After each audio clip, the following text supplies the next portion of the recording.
जी। तो है क्या ना, जैसे आप में मैक्सिमम एक आध ही 2025 का है, और उसके लिए भी अभी 1.25 साल पड़ा हुआ है, बाकी सब कोई 2026 27 के हैं। तो इस चीज को जो मैं लेके चल रहा हूँ ना, आराम आराम से, और मतलब सब कुछ कवर करेंगे, जहां तक जा सकता है एग्जामिनर का दिमाग बनाने वाले का क्वेश्चन पेपर, वहां तक है क्या। जैसे अब एक टॉपिक हम शुरू करेंगे, इमरजेंस ऑफ रीजनल किंगडम्स। भाई हम जैसे नॉर्मल पढ़ते हैं मिडिवल हिस्ट्री को, सिर्फ सीमित इतना ही कर दिया है, दिल्ली तक सीमित करके पढ़ते हैं कि भाई वो प्री मिडिवल जरा सा पढ़ लिया चौहान वाला, उसके बाद दिल्ली सल्तनत आ गई, फिर ये थोड़ा विजयनगर पढ़ लिया, और विजयनगर के बाद बहमनी, और फिर मुगल पे आ गए, बाकी ये भक्ति और सूफी मूवमेंट। और सिर्फ एक क्लास में कहीं भी आप देखना, एक या मैक्सिमम दो क्लास में रीजनल किंगडम्स बता देंगे आपको कि यहाँ ऐसा था, राजपूताना में ये था, जौनपुर सल्तनत थी, कश्मीर में ये था। हम एक एक का अच्छे से पोस्टमार्टम करेंगे। तबस्सुम तुम कैसे आ गई भाई? अच्छा, तबस्सुम तो आना था, तरन्नुम नहीं आना था, ठीक है, सॉरी सॉरी सॉरी, ठीक है। हाँ, तो एक एक चीज पढ़ेंगे आराम से। और मैंने एक चीज और सोची है, जब जैसे ये सिलेबस कंप्लीट हो जाएगा इसका, फिर हम अगला सब्जेक्ट टेकअप करेंगे, फिर अगला करेंगे। जब मेरे सारे सब्जेक्ट हो जाएंगे अप्रोक्सीमेटली, मान के चलो सितंबर अक्टूबर तक, उसके बाद अभी मैंने सर से भी डिस्कस नहीं किया है, और सर आप बताना है, मेरा जस्ट खुरापाती दिमाग थोड़ा चला, बाकी आप जो कहेंगे वैसा ही होगा। तो मैंने क्या सोचा, सितंबर के बाद मैं बन जाऊंगा स्टूडेंट, और आप सब मुझे पढ़ाओगे। कैसे? हम डिसाइड करेंगे, मान लो हम 15 14 बच्चे हैं हमारे पास, 14 15 या तब तक बढ़ जाते हैं जैसा भी हो। डेली 4 बच्चों का, उनको पहले ही बता दिया जाएगा ये टॉपिक आपको पढ़ाना है क्लास में। वो एक बच्चा, और बिल्कुल कॉपी खोल के अपना, बस आपको माइक पे बोलना है, आपको समझाना है वो चीजें, ठीक है? मुझको और जितने आपके सारे सहपाठी हैं सबको। तो एक दिन में 4 5 बच्चे रहेंगे, तो लगभग पूरी हम फिर मिडिवल हिस्ट्री का मान के चलो 5 दिन में पूरा रिवाइज कर लेंगे। आप हमको सुन पढ़ाइएगा, लिखवाना नहीं है तो समय बचेगा, लिखा तो है ही, बस आप समझाना हमको, ठीक है? तो इस हिसाब से क्या होगा ना, जब आप किसी को चीज समझाने के काबिल हो जाएंगे, तो वो आपको अपने आप कंठस्थ हो जाएगी। ठीक है, सही है सर ये इनिशिएटिव? बिल्कुल सर, मैं सोचा था कि मैं कमेंट करूं, बट आपने बीच में पूछ हाँ लिया। हाँ मैं देता हूँ कि बहुत ही अच्छा इनिशिएटिव है ये। जब हाँ बच्चे खुद पढ़ाना स्टार्ट हाँ करेंगे तब उनको पता चलेगा हाँ। चीजें पढ़ाने के लिए कितना समझना पड़ता है। और जब वो पढ़ाएंगे समझाएंगे ना, तो उनको और भी ज्यादा समझ में आएगा। रिकॉल भी उनका लंबे जी टाइम जी जी। तक। काफी अच्छा इनिशिएटिव है। हाँ हाँ हाँ हाँ। बिल्कुल बिल्कुल बिल्कुल। है ना? तो ऐसे हम करेंगे। आप लोग घबराना मत, आराम आराम से पढ़ेंगे। तो पहले कल का पिछले वार का रिवीजन करा दूं मैं स्क्रीन शेयर करता हूँ यस सर। सर। क्या पढ़ा था? अच्छा, मुझे बाद में याद आया, उस दिन मैं लेट नाइट क्लास ले रहा था, ये विजयनगर वाला जो पढ़ाया था ना, इसमें मैं एंड में तुम लोग को, वैसे मैंने पीपीटी तो शेयर कर दी थी, ये बताना थोड़ा भूल सा गया ना था, ये देखो। ऑडियो ऑडियो आपका थोड़ा सा ना घूम घूम के आ रहा है। अभी आ रही है? नहीं, माइक थोड़ा, आवाज थोड़ी, साउंड थोड़ी दब रही है। अभी भी दब रही है? हेलो? अब ठीक है, अब ठीक है, अभी लाउड है। हाँ, एक मिनट, विजयनगर का रह गया था, किसका? बहमनी का रह गया था, हाँ, बहमनी का। ये देखो, मैंने आप लोग को लिखवाया था ना, ये चांद मीनार, और ये चांद बावड़ी, ठीक है? और ये आपका वो है इब्राहिम का रोजा, लिखवाया था मैंने। देखा है किसी ने जिसका छूट गया था लेक्चर, बेमनी वाला? हम्म। इनके ऊपर साइड में सर आप पेंसिल से नाम ही लिख दो, ताकि बच्चों को पता भी चल जाए कि। तो नहीं, ये तो मैंने शेयर कर दिया है, नाम लिख के शायद शेयर किया ओके है ओके। ना? ये इब्राहिम का रोजा है। एक काफी सुंदर लग रहा है मूवी ये। आई थी मैंने, शाहरुख खान और सुनील शेट्टी, वो शाहरुख खान कह रहा हूँ, अक्षय कुमार और सुनील शेट्टी की मोहरा, उसके कुछ सीन यहाँ पे शूट हुए हैं। ये वही है जगह, और ये वही है सेम। और ये आपका गोल गुम्बज है, यहाँ पे मैंने बताया था, इसमें 60 गलियारा है ना, विस्परिंग गैलरी, यहाँ पे अगर कोई खड़ा है, ठीक है, और वो कुछ भी फुसफुसाएगा, और एक बंदा इधर खड़ा है, तो उसको वो चीज सुनाई देगी, यहाँ से ऐसे रिफ्लेक्ट हो जाती है। तो ये उस टाइम का आर्किटेक्चर है ना, ये है। बाकी ये चार मीनार है, तो आपने मूवीज में काफी देखा होगा, काफी सुंदर है। ठीक है, तो बेहमानी का रिवीजन कर लें, 2 मिनट। तो ये हमने देखा था, बेहमनी किंगडम, अमीर सादा जो थे तुगलक के नीचे, तुगलक के बाद मतलब तुगलक के दौरान ही हमने क्या कहा था, ये लोग अलग अपने अपने इंडिपेंडेंट हो गए थे, लेकिन बाद में इन्हें लगा जब विजयनगर साम्राज्य की स्थापना हो गई 1336 में, कि भाई ये लोग तो जो दोनों भाई हैं, हरिहर और बुक्का, ये तो इधर भी एक्सपेंड करेंगे, तो हमें एक संगठन बना के रहना पड़ेगा। तो हम देखते हैं ये अमीरा ने सादा अपना एक ग्रुप बना के शुरू करते हैं बहमनी किंगडम, जिसमें हम देखते हैं मोहम्मद शाह आता है, फिर ताजुद्दीन फिरोज आता है, आगे आगे चलते रहते हैं। उसके बाद हम देखते हैं कि ये जो मेन इसका है रिवीजन में, आप हमेशा जब भी इसका रिवीजन करना, ये टेबल अपने सामने रखना, बहमनी किंगडम में इसके बाहर से नहीं पूछेगा, बहुत कम चांसेस है, या फिर आर्किटेक्चर का पूछेगा। तो हम देखते हैं बहमनी किंगडम 5 अलग अलग राज्यों में बट गया था, बरार, बीजापुर, अहमदनगर, गोलकुंडा और बिदर, है ना। और बरार सबसे पहले अलग हुआ था, और सबसे बाद में कौन सा हुआ था, बीदर हुआ था। फिर एक मैंने कहा था, शायद आपने टेबल पूरी कर ली होगी, नहीं करी हो तो कर लेना, क्योंकि आगे मैंने लिखवाया जरूर है, एक जगह हो जाएगा, ठीक है। कब कौन सा विलय बाद में हो गया, भाई बरार तो अहमदनगर में मिल गया था, ठीक है। फिर अहमदनगर को देखो लिखा है 1636 में शाहजहां ने मिला लिया था। ऐसे ही आगे हम देखेंगे औरंगजेब ने भी मिलाए हैं। तो इस चीज को देख लेना। ये देखो इब्राहिम का रोजा, इसने जैसे ये जो है ना, जहां भी आपको किताबें मिले किसने कौन सा साहित्य कुछ लिखा है, इस चीज को ध्यान रखना, किताबें नौरस किसने लिखी है तो पता हो, है ना। ये चीज हो गई। इसके टाइम पे फरिश्ता आया था, है ना, तारीख फरिश्ता जिसने लिखी है, इसने फिरोजी सिंहासन के बारे में बताया है। यही सब था, इसमें ज्यादा रिविजन के लिए भी नहीं है ना। साहित्यकारों का बौद्धिक क्रीड़ा स्थल सर किसको कहा जाता है, गोलकुंडा को। जी हेलो।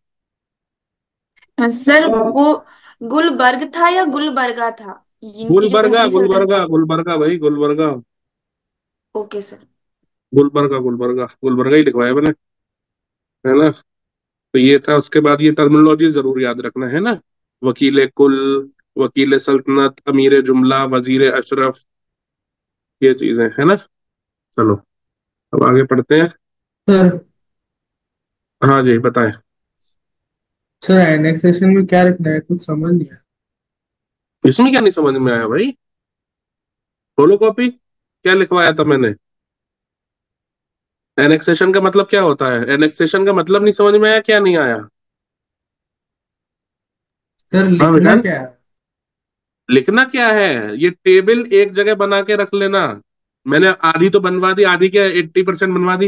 ये जो एंड में एक कॉलम है, ये यहाँ से तो छाप सकते हो, मैंने नीचे जैसे यहाँ लिखवाया है, देखो जैसे ये लिखा है, कहाँ गया, यहाँ मैंने ये लिखवाया है, शाहजहां ने इसको मिला लिया 1600, अभी तो यही था, ये शाहजहां ने 1636 में गोलकुंडा का विलय कर लिया था, किसमें, मुगल साम्राज्य में। तो यहाँ ये लिखा है ना। तो ऐसे ही इन सबका मैंने लिखवाया है, आपने या तो लेक्चर देखा नहीं है या नोट नहीं किया है, मैंने हर किसी का लिखवाया कब किस में मिलाया गया, ये विलय कब हुआ है। तो वो यहाँ टेबल बना लोगे, तो जब आप बहमनी किंगडम का रिवीजन करोगे तो सिर्फ ये टेबल देखनी है और कुछ नहीं देखना, ठीक है। Yes sir. हम्म। सर चलो, हाँ बोलिए। जो आपने वो गोलकुंडा लिखवाया था ना कुतुब शाही वंश के बारे में, तो उसमें हम्म। एक सेंटेंस है कि इसे साहित्यकारों का वैदिक क्रीड़ा स्थल भी कहा जाता है। तो सब वैदिक हम्म। क्रीड़ा स्थल का अर्थ क्या होता है, मतलब वैदिक ये वर्ड, वैदिक वर्ड तो नहीं लिखवाया मैंने, बौद्धिक लिखवाया, वैदिक कहाँ से आ गया। तो मैंने गलत लिख लिया। हाँ बौद्धिक लिखवाया भाई, ऐसे मत करो, तो सर ठीक है। इसका अर्थ अरे बौद्धिक इंटेलेक्चुअल्स बहुत होते थे वहां पे, तरह तरह की बातें, तरह तरह के साहित्य लिखना। Okay sir. बौद्धिक किसको कहा जाता है, इंटेलेक्चुअल्स लोग, है ना, जो तर्क वितर्क की बातें करते हैं, ठीक है। चलो अब अगला डालो हेडिंग बड़ी सी, नया chapter, emergence of regional kingdoms, emergence of regional kingdoms, ठीक है। या इंडिपेंडेंट किंगडम्स लिख लो, स्वतंत्र राज्यों का उदय, लिख लिया। हेलो, यस आवाज आ रही है सर मेरी। यस। हाँ, हाँ सर आई इसमें है। Yes sir. इसमें पहला लिखिए आप, जौनपुर सल्तनत। है क्या, देखो ये मैप देखो आप, यहाँ पे इस टाइम ये दिल्ली सल्तनत है, ठीक है, ये है दिल्ली सल्तनत। और यहाँ पे जब ये तुगलक के बाद वीकन होना शुरू हुआ, तो अलग अलग किंगडम्स इमर्ज हो गए। विजयनगर हम यहाँ देख चुके हैं, यहाँ पे आपका विजयनगर है, ठीक है, बहमनी हमने पढ़ लिया। इधर गंगाज है, वंश है ये, ठीक है, बंगाल साइड में। इधर खानदेश, मालवा, मध्य प्रदेश वाला रीजन। इधर गुजरात, ये पूरा राजपूताना है। यहाँ पे तोमस है आपके ग्वालियर वाले एरिया में। इधर शर्कीज, जिनके बारे में आज हम पढ़ेंगे। यहाँ कश्मीर की है। इधर आपके कामताज है, त्रिपुआ है, अहोम है। और ये जो आप सोच रहे हो वो नहीं है, ये जो लड़कियां बांधती हैं चुटिया, वो है। ठीक है, तो ये सारे साम्राज्य अलग अलग जगह, अलग अलग इंडिपेंडेंट हो गए। ये मैंने पहले भी बताया था कि जब भी जो मेन किंगडम है, जो मेन आपका सेंटर ऑफ पावर है, वो वीक होगी, तो अलग अलग जगह छोटे छोटे साम्राज्य उभर के आएंगे। हर कोई इंडिपेंडेंस चाहेगा, क्योंकि उन्हें पता है कि जो हमारा सबसे बड़ा, जो जिसके अधीन हम थे, चाहे वो सुल्तान हो या आने वाले टाइम में बादशाह हो, मुगलिया बादशाह, वो कमजोर पड़ रहा है, तो हर कोई चाहेगा भाई शक्तिशाली आदमी के सामने ही तो कोई नहीं बोल पाएगा। जहां शक्ति कम हुई, वहां सब छोटे छोटे राज्यों का उदय हो जाएगा, है ना। तो ये जौनपुर सल्तनत यूपी में पड़ता है, जौनपुर अपना। इसके बारे में कहा जाता है ये शिराज ऑफ ईस्ट है। शिराज बेसिकली ईरान है ना, ईरान पर्शिया जिसको कहते हैं, वहां पे एक शहर है जो कि अपने कल्चर के लिए, पढ़ाई के लिए और सांस्कृतिक गतिविधियों के लिए जाना जाता है। वही आलम कुछ जौनपुर का भी था। और एक टाइम पे जब ये पीक पे था जौनपुर, तो इसका जो एक्सटेंट था ना, जो इसका फैलाव था, वो आप ऐसे मान के चलो, ईस्ट में ये अलीगढ़ था, यूपी में अलीगढ़ यहाँ तक था। नॉर्थ में नेपाल तक था। ईस्ट में बिहार में जगह पड़ती है दरभंगा, दरभंगा तक इसका एक्सटेंट था। अपने पीक की बात हो रही है, जौनपुर सल्तनत एट इट्स पीक। और साउथ में आपका बुंदेलखंड वाला रीजन, झांसी ग्वालियर वाला रीजन, यहां तक इसका मतलब पूरा एक्सटेंड था इसका, जब अपने पीक पे था ये। बाकी हम देखते हैं यहाँ पे जो हुआ क्या, जब फिरोज शाह तुगलक की डेथ हो गई, उसके बाद उसका बेटा नसरुद्दीन महमूद शाह तुगलक राजा बना है। पढ़ा है हमने ये चीज। तो इसी का गवर्नर होता था, उसने जौनपुर का गवर्नर लगाया था एक बंदे को, जिसका नाम था मलिक सरवर। ये बेसिकली एक यूनक था, किन्नर था, स्लेव था उसका, लेकिन बहुत ही भरोसेमंद। अच्छा, फिरोज शाह तुगलक के टाइम में इसको जो शाही खजाना होता है, ज्वेलरी होती है, उसका संरक्षक बनाया गया था। लेकिन इसने आगे आते आते समय जैसे बीतता गया, जब नसरुद्दीन महमूद शाह तुगलक आया, तो काफी उसका कॉन्फिडेंस गेन किया और जौनपुर का यह गवर्नर बन गया। हालांकि जब हम देखते हैं धीरे धीरे दिल्ली सल्तनत का पतन शुरू हुआ, डिक्लाइन शुरू हुआ तुगलक वंश के बाद। और इवन तुगलक के रहते रहते ही, क्योंकि फिरोज शाह तुगलक के बाद तो ऐसा कुछ बता नहीं था, फिर नसरुद्दीन महमूद शाह आया, इसने यहाँ गवर्नर बना दिया। और जब तैमूर का आक्रमण हुआ, हमने पढ़ा था 1300, बिल्कुल 14वीं शताब्दी के स्टार्टिंग में ही, 13वीं शताब्दी के 14वीं शताब्दी के एंड में, सॉरी 1398 के आसपास। तो हम देख 94 के आसपास, 98 के आसपास, तो हम देखते हैं कि मलिक सरवर ने इस चीज का फायदा उठाया और बोला कि यार अब तो दिल्ली सल्तनत वैसे ही चरमराने वाली है, तो मैं अपना इंडिपेंडेंट एक किंगडम बनाऊंगा, जौनपुर सल्तनत। दूसरा, इसको उपाधि दी गई थी सुल्तान उस शर्क की। क्या उपाधि दी गई थी? सुल्तान उस शर्क। अभी मैं सब लिखवाऊंगा, अभी सुन लो सिर्फ। तो यहीं से स्टार्ट होती है आपकी, यहीं से शर्क शब्द से आया है, शर्की डायनेस्टी। ठीक है, लिखना शुरू करो, अब डालो हेडिंग। जौनपुर डाल दिया, जौनपुर सल्तनत।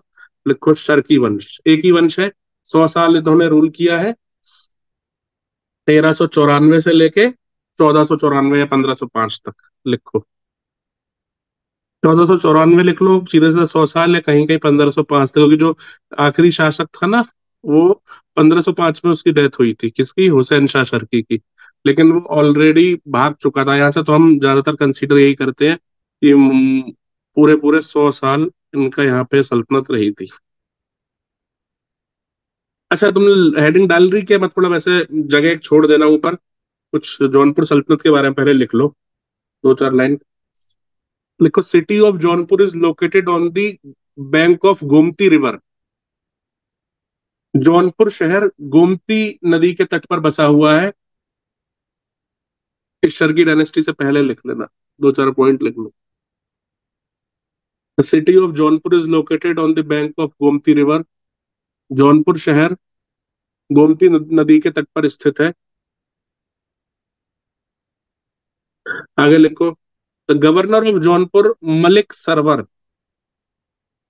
The governor of Jaunpur Malik Sarwar took advantage of the weakening of Delhi Sultanate and invasion of Timur। Jaunpur के गवर्नर मलिक सरवर ने दिल्ली सल्तनत की कमजोरी और दिल्ली में तैमूर के आक्रमण का लाभ उठाया। सर एक बार रिपीट कर दीजिए। The governor of Jaunpur Malik Sarwar, ये मैं इसलिए लिखवा रहा हूं क्योंकि ये कहीं इतना डिटेल में है नहीं, तो आप 8 महीने बाद साल भर बाद पढ़ो तो पीछे आपको पता हो, बिकॉज फैक्ट्स तो मिल ही जाएंगे, इसलिए थोड़ी सी ये कहानी लिख लो। ठीक है। The governor of Jaunpur Malik Sarwar advantage of weakening of Delhi Sultanate, Jaunpur के गवर्नर मलिक सरवर ने दिल्ली सल्तनत की कमजोरी और तैमूर के आक्रमण का फायदा उठाया। Weakening of Delhi Sultanate and invasion of Timur and declared independence in 1394, और स्वयं को 1394 में स्वतंत्र घोषित कर दिया। ठीक है। थोड़ी सी जगह और छोड़ना, बाद में बताऊंगा। अब अगला डालो, यही अब शर की डायनेस्टी लिख लिया था, इसमें अब लिखो पहला डालो रूलर मलिक सरवर। 1394 से 5 साल ही रहा था, ये बीमार हो गया था फिर। जी सर। लिखो। ही वॉज अ यूनक स्लेव, यह एक किन्नर था और फिरोज शाह तुगलक का दास था। अगला लिखो। Firoz Shah Tughlaq appointed him as the custodian of royal jewellery, Firoz Shah Tughlaq ने इसे शाही आभूषणों का संरक्षक नियुक्त किया। Firoz Shah Tughlaq appointed him as custodian of royal jewellery, Firoz Shah Tughlaq ने इसे शाही आभूषणों का संरक्षक नियुक्त किया। And gave him title of Khwaja Jahan, एवं इसको ख्वाजा जहां की उपाधि दी। ख्वाजा जहां की उपाधि दी। फिरोज शाह तुगलक ने इसे शाही आभूषणों का संरक्षक नियुक्त किया और ख्वाजा जहां की उपाधि दी। अगला लिखो। He was appointed governor of Jaunpur in 1394, इसे 1394 में जौनपुर का राज्यपाल नियुक्त किया गया। He was appointed governor of Jaunpur, राज्यपाल मत लिखना यार, वो लिख देना प्रशासक, हिंदी वाले। इसे 1394 में जौनपुर का प्रशासक नियुक्त किया गया। सर ईयर रिपीट कर देते। 1394, उसी साल इसने आजादी कर दी थी घोषित, थोड़े टाइम बाद, कुछ महीनों बाद। और सुल्तान नसीरुद्दीन महमूद तुगलक, नसीरुद्दीन महमूद तुगलक पढ़ा था ना हमने, और सुल्तान नसीरुद्दीन महमूद तुगलक ने इसे मलिक उस शर्फ की उपाधि दी। And sultan Nasiruddin Mahmud Tughlaq gave him title of Malik us Sharq. Shark मतलब होता है राइजिंग सन, उसको बोलते हैं। मैंने बताया था इसने कॉन्फिडेंस जीत लिया था। बच्चे कितने हैं देखो। एक बार रिपीट करिए ना। लिखो क्या। सुल्तान नसरुद्दीन महमूद तुगलक ने इसे मलिक उस शर्क की उपाधि दी। Sultan Nasruddin Mahmud Tughlaq gave him title of Malik us Sharq. Sir same point है। हम्म सर सेम पॉइंट लिखना है। सेम पॉइंट लिखना है मतलब? अरे उसने बोला रिपीट करो तो रिपीट कराया भाई, 2 बार क्यों लिखोगे? नहीं सर, तुषार का गवर्नर की दिमाग बात कहीं कर रहे रहता हैं। है, पेन अलग रहता है।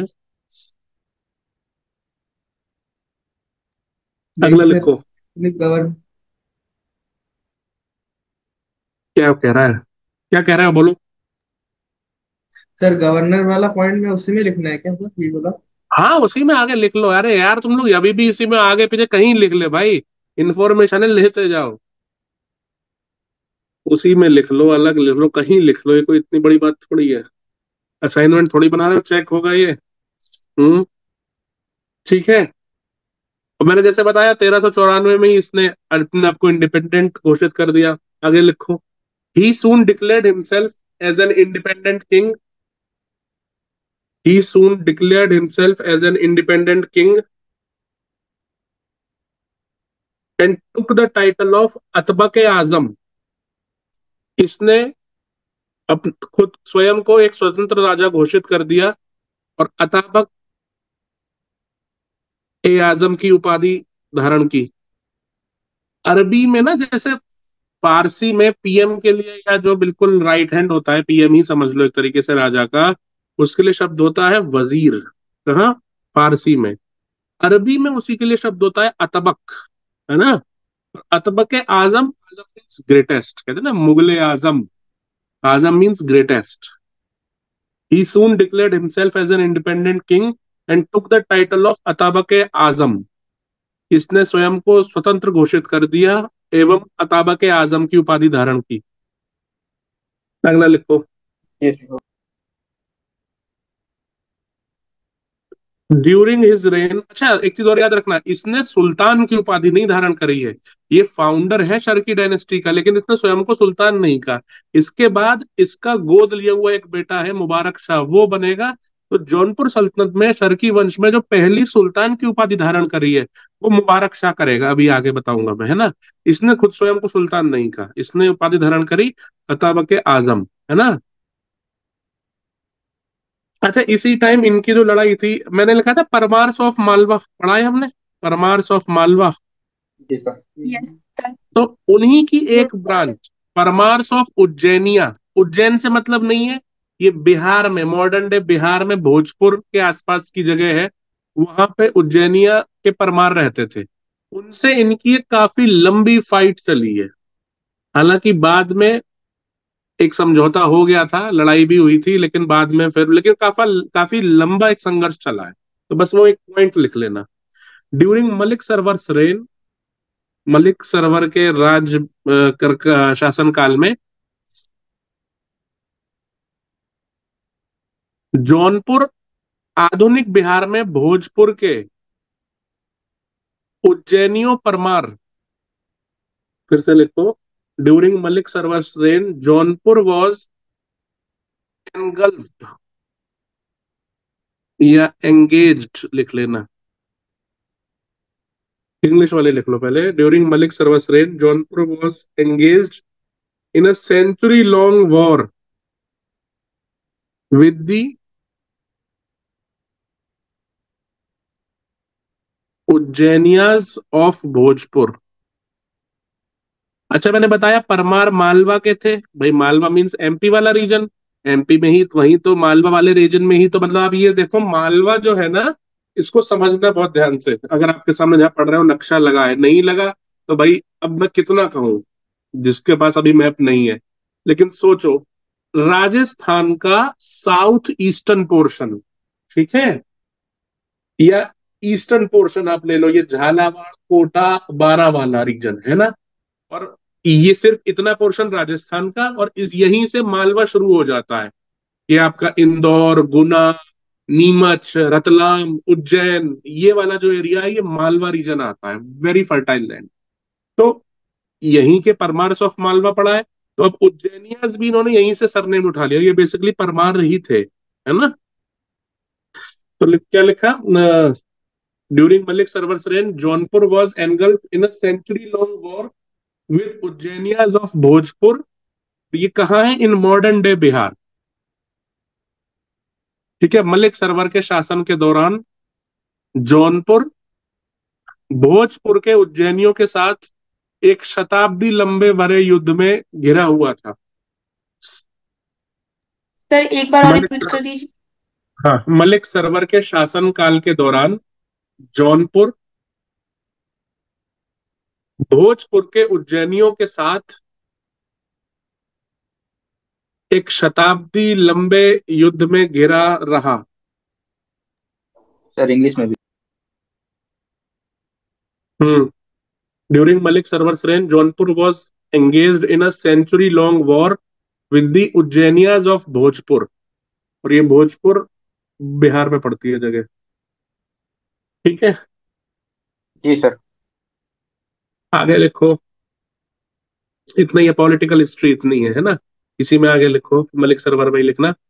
ही ऑल्सो फिनिश्ड दी, ऑल्सो मत लिखो, ही ऑल्सो मत लगाना, लिखो he finished the construction of a fort begun by FST Firoz Shah Tughlaq.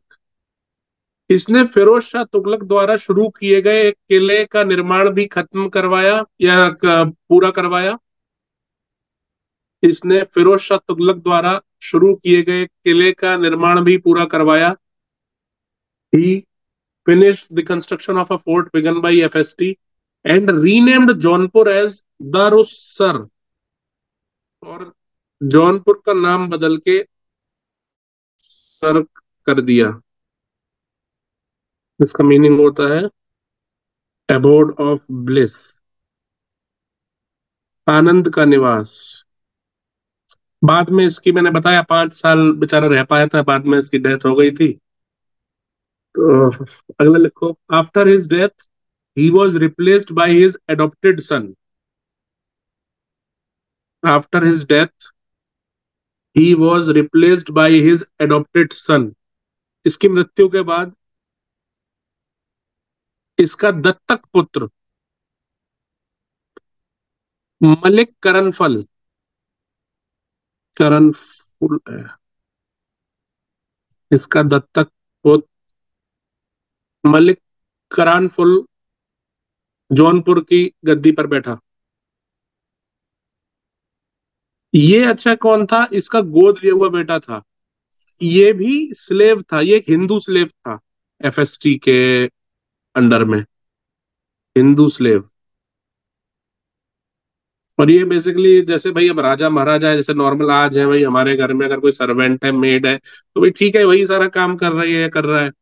उस टाइम में तो हर काम के लिए अलग अलग लोग थे। मैंने बताया दासों की कोई वैल्यू नहीं होती थी, हर एक छोटे काम के लिए अलग आदमी अपॉइंटेड था। तो एफएसटी के लिए सिर्फ पानी लेके चलता था ये कौन, मलिक करनफुल। और इसका नाम ये क्यों पड़ा करनफुल का, इसका जो शाब्दिक अर्थ होता है लौंग। इसका जो रंग था ना, वो जो लौंग होती है, क्लोव, क्लोव, लॉन्ग वैसा सा था, रंग था बट डार्क ब्राउन जैसा। तो इसलिए इसका नाम मलिक करानफुल रख दिया था। बाद में जब ये गद्दी पर बैठा तो इसने अपना नाम रखा मुबारक शाह, है ना। सर मैं कुछ पूछूं? पूछो भैया। सर जैसे मलिक कर्णपुल जो था वो खुद ब खुद गद्दी पर बैठ गया था या फिर नोबल उसका सपोर्ट लेकर गद्दी पर बैठा? नहीं, खुद ही बैठ गया था, उसका दत्तक पुत्र था, ये बता के ही गया था कि मेरे, जबकि इसके और भी बेटे थे लेकिन इससे अलग ही मोह था। तो ये कह के गया था कि जब मैं इस दुनिया से रुखसत हूं तो ये मेरा बेटा है मलिक करनफुल, इसी को आप अगला सुल्तान बनाना। ये पहले ये इसकी मर्जी से ही बना था, मरने से पहले ये बोल के गया था इस चीज को, है ना। जी। ठीक है, चलो। हम्म अगला डालो, मुबारक शाह। ये भी 2-3 साल ही बेचारा रह पाया था। ठीक है, लिखो पहला पॉइंट इसमें, Malik Karanphul ascended to the throne of Jaunpur with the name Mubarak Shah. Malik Karanphul Jaunpur के सिंहासन पर मुबारक शाह के नाम से बैठा। बस सीधे सीधे पॉइंट लिखना, ठीक है, ज्यादा थ्योरी नहीं लिखनी है। देखो, करानफुल का शाब्दिक अर्थ गहरे रंग की लौंग होता है, डार्क कलर्ड क्लोव। करानफुल का शाब्दिक अर्थ गहरे रंग की लौंग होता है। Literal meaning of Karanphul is a dark coloured clove, गहरे रंग की लौंग। लिखना, first to adopt title of sultan in Sharqi dynasty. Sharqi वंश का पहला शासक जिसने सुल्तान की उपाधि धारण की। अच्छा, कन्नौज को लेके इस टाइम भी एक आदमी था मल्लू इकबाल करके ना, तो काफी जद्दोजहद चलती रहती थी कन्नौज पे किसका अधिकार होगा। तो इसने काफी साठगांठ बैठाई आसपास के जो रीजनल किंगडम्स थे, जो अफगान हो गए, ताजिक्स हो गए, राजपूत हो गए, और मतलब काफी मतलब डिप्लोमेटिक बंदा था ये, है ना। बाकी इसके रेन में ज्यादा कुछ है नहीं। आप देखो 2-3 साल तो बेचारा रहा है। एक पॉइंट इसमें और लिख लो, he is said to have produced coins in his name. ऐसा कहा जाता है कि इसने अपने नाम के सिक्के बनवाए थे, लेकिन अब तक कोई ऐसा मतलब ऐसा लेकिन कोई सिक्का मिला नहीं है, लेकिन ऐसा कहा जाता है कहीं मतलब किताबों से या स्टोरियों, न्यूमिस्मेटिक सोर्सेज जिसको हम कहते हैं, ऐसा हमें कोई मिला नहीं है सिक्का अभी तक, है ना। He is said to have produced coins in his name and read khutba in his name. खुतबा बताया था मैंने, बताया था नहीं बताया था भाई? जी सर, बताया था इसने आपने। अपने नाम का खुतबा भी पढ़वाया था। ठीक है जी, अगला सर लिखो, एक बार रिपीट कर, तीसरा। हाँ, एक बार रिपीट कर दीजिए। ये हेमेंद्र बोला क्या? किसकी आवाज है ये? बड़ी सर पहली बार आप सुनी है। सर इतना स्लो लिखवा रहे हैं, फिर भी आप बार बार रिपीट करवा रहे हो। ये थोड़ा आराम से लिख लिया करो, कोई वो नहीं है इसमें। इवन ही मैं इज सेड टू हैव, हाँ हाँ वो तो है सर, थोड़ा इन लोग की स्पीड बहुत स्लो है। He is said to have produced coins in his name. इसने अपने नाम के सिक्के बनाए, ऐसा कहा जाता है कि इसने अपने नाम के सिक्के बनाए थे और अपने नाम का खुतबा पढ़वाया था, and read khutba in his name. अगला लिखो, इब्राहिम शाह। पहला पॉइंट लिखो, greatest ruler of this dynasty. इस वंश का महानतम शासक, ये इसका छोटा भाई था मुबारक शाह का। He was the greatest ruler of cerci dynasty. Jaunpur became an important center of learning during his reign. Jaunpur became an important center of learning during his reign. यह शर्की वंश का महानतम शासक था एवं इसके शासनकाल के दौरान जौनपुर शिक्षा का एक महत्वपूर्ण केंद्र बन गया। इसके शासनकाल में जौनपुर शिक्षा का एक महत्वपूर्ण केंद्र बन गया। ठीक है। इसके जो किंगडम का स्ट्रेच था इसके टाइम पे, ये आपका ईस्ट में आप बिहार तक ले लो और वेस्ट में कन्नौज तक। देख लिया? Yes sir. अगला लिखो, yes he sir. Was a supporter of Islamic learning.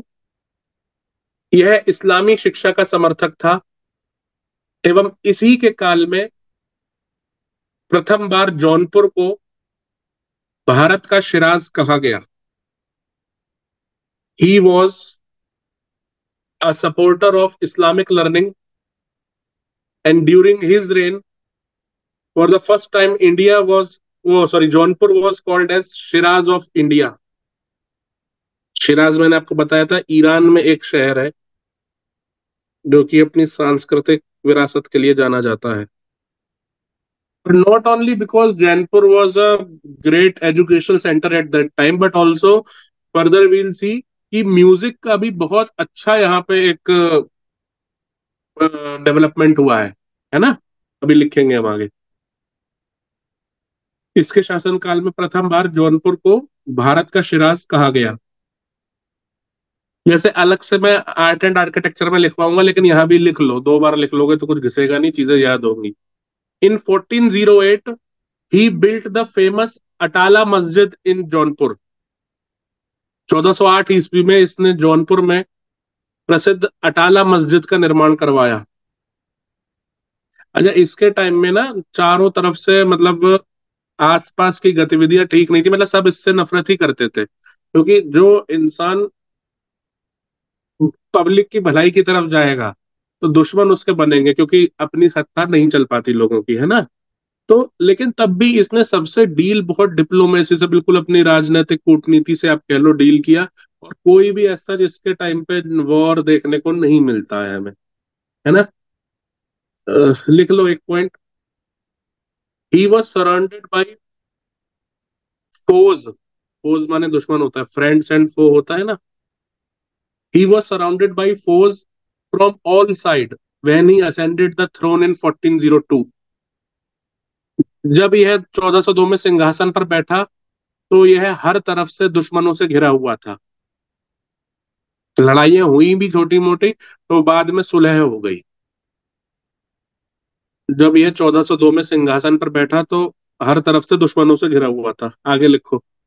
His statesmanship, या इसी पॉइंट में लिख लो पैरा चेंज करके, इसकी राजनीतिक कुशलता, his statesmanship is evident in his dealing with local chiefs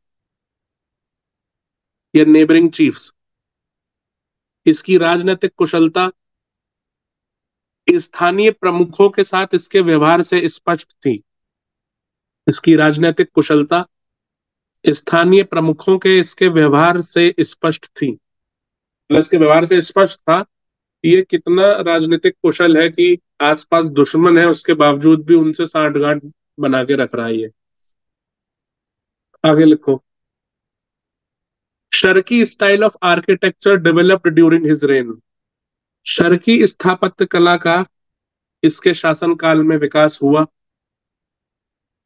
Sharki style of architecture developed during his rain. Sharki स्थापत्य कला का इसके शासनकाल के दौरान विकास हुआ। आगे लिखो। Translation of Hindi scriptures in Persian was done. Hindi ग्रंथों का फारसी में अनुवाद किया गया। अब देख रहे हो कितनी चीजें, मतलब एजुकेशन से रिलेटेड, म्यूजिक से रिलेटेड, जो ये अदर कल्चरल एक्टिविटीज है वो इसके टाइम में बहुत हुई हैं। इसीलिए भारत को इसके टाइम में क्या कहा गया है, जौनपुर को भारत का Siraj. Translation of Hindi scriptures, scriptures है, स्कल्पचर्स मत लिख लेना, फर्क होता है। और किसी को भी ना, अगर आप में से किसी बच्चे को कोई भी स्पेलिंग ना आए तो पूछ लिया करो, उसमें शर्म नहीं होनी चाहिए। और ये दो बच्चे तो खासकर, हिंदी में एक श्वेता और शोभा आ जाए नहीं, और इंग्लिश में निर्जला, क्योंकि आप लोग की हैंड, मतलब मैं ये नहीं कह रहा औरों को ये मत सोचना, हैंड राइटिंग का ऐसा कोई फर्क पड़ता नहीं है, लेकिन आप लोग की हैंड राइटिंग अच्छी है तो नोट्स सावधानी से बनाना, क्योंकि जब मैं मिडिवल हिस्ट्री कंप्लीट करा लूंगा आप लोग स्कैन करा के भेजोगे, भाई मुझे भी तो पता चले मैंने क्या पढ़ाया है, एक पैशन में चीजें। क्योंकि अभी जब मैं पढ़ाता हूँ हर जगह से जोड़ जाड़ के चीजें पढ़ाता हूँ, लेकिन आपके पास सब एक कंसोलिडेशन में चीजें आ रही हैं। तो खास करके ये बच्चे हिंदी से श्वेता, और शोभा तो है नहीं आज, और इधर इंग्लिश मीडियम में निर्जला, आप लोग नोट्स ध्यान से बनाएगा, और कहीं कोई स्पेलिंग नहीं आती तो आप पूछ लो, उसमें कोई झिझक की बात नहीं है। Translation of Hindi scriptures in Persian was done. Hindi ग्रंथों का फारसी में अनुवाद किया गया। अगला लिखो। एक जगह हमने पढ़ी थी, अगर आपको याद हो, जलालुद्दीन खिलजी ने अपने भतीजे अली गुरशस्त, जिसको अलाउद्दीन कहते हैं, कारा का गवर्नर बनाया था। कारा कहते हैं हिंदी में, कड़ा कहते हैं, याद है? याद आ रहा है? इलाहाबाद के पास जगह जी पड़ती सर। है, प्रयागराज के पास यस था। सर। तो वही यस उसी सर। कड़ा की, उसी कारा की बात कर रहे हैं। लिखो। A huge library on music and dance was established at Kara. A huge library on music and dance was established at कड़ा। कड़ा में संगीत और नृत्य पर एक विशाल पुस्तकालय स्थापित किया गया। A huge library on music and dance was established at कड़ा। कड़ा में संगीत और नृत्य पर एक विशाल पुस्तकालय स्थापित किया गया। आगे लिखो। A conference on music was also held at Kara, which was presided by Sultan Ibrahim Shah himself. कारा में संगीत पर एक सम्मेलन आयोजित किया गया जिसकी अध्यक्षता स्वयं सुल्तान इब्राहिम शाह ने की। इसी पॉइंट पे आगे लिखना, जो भी लिखवाऊंगा। कारा में संगीत पर एक सम्मेलन आयोजित किया गया जिसकी अध्यक्षता स्वयं सुल्तान इब्राहिम शाह ने की। A conference on music was held at Kara which was presided by Sultan Ibrahim Shah himself. इसी में आगे लिखो, इसी पॉइंट में। Musicians and artist from all around India gathered. संपूर्ण भारत से संगीतकार और कलाकार एकत्र हुए। सर लास्ट पॉइंट एक बार फिर रिपीट कर दीजिए ना। क्या था?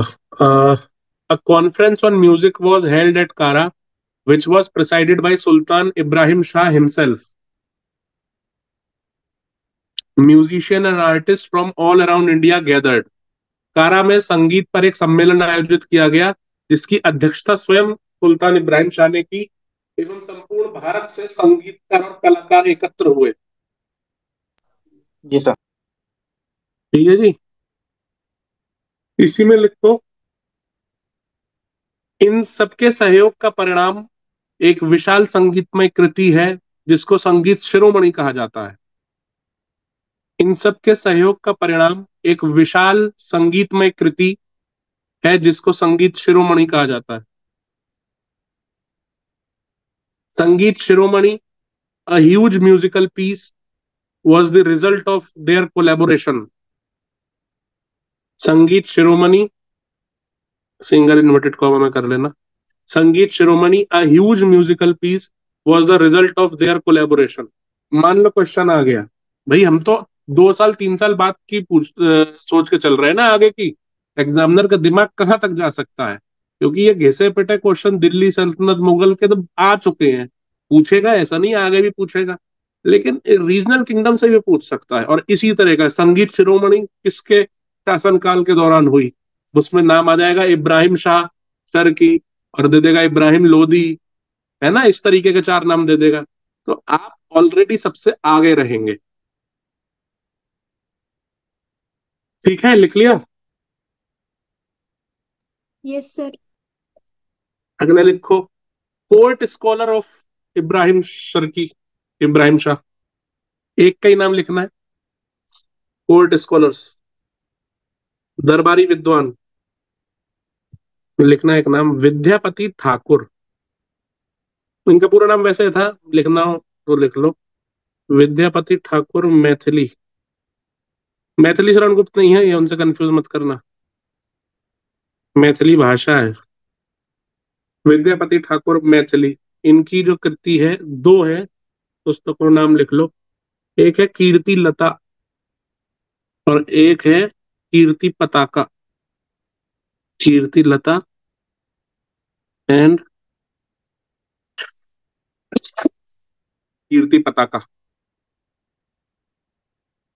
अब इसमें लिखना अदर बुक्स, अन्य पुस्तकें इसके ही शासनकाल में, इब्राहिम शाह के शासनकाल में जो लिखी गई अन्य पुस्तकें। नाम लिख लो, किसने लिखी है वो नहीं इंपॉर्टेंट है, सिर्फ क्वेश्चन आ सकता है तीनों किताबों के नाम दे दे, 2 किताबों के बोले किस शासक के शासनकाल से संबंधित है, या ये किस सल्तनत किस रीजनल किंगडम से संबंधित है ना। नाम लिख लेना बस पुस्तकों के। इरशाद, फतवा ए इब्राहिम शाही, फतवा है इब्राहिम शाही। अगला लिख लो हाशियाए हिंदी। ये आप सब बच्चों के लिए एक एडवाइस है कि ये जो भी सर लिखवा रहे हैं ना डॉक्यूमेंट इस टाइप के literature and art and architecture वाले में, तो ये सब चीज़ें आप लोग क्रैम कर लेना, क्योंकि यहाँ से ही क्वेश्चन आते हैं डायरेक्टली। चाहे एक दूसरे से डिस्कस बिल्कुल। करके कर लेना, क्योंकि जिस टाइम पे एग्जाम में आप देखोगे ना ये टर्म्स आपको समझ ही नहीं आएगा कि है क्या, और यहाँ पे अगर आप कर लोगे तो याद रहेगा। होता क्या है बच्चों, जैसे सर ने बताया बिल्कुल ये सही बात है क्या, जैसे जो रीजनल किंगडम्स होते हैं, मैं खुद कह रहा हूँ, आप पेपर उठा के देखना, इनसे क्वेश्चन आज तक पूछा नहीं है, पूछा भी होगा तो एक आध।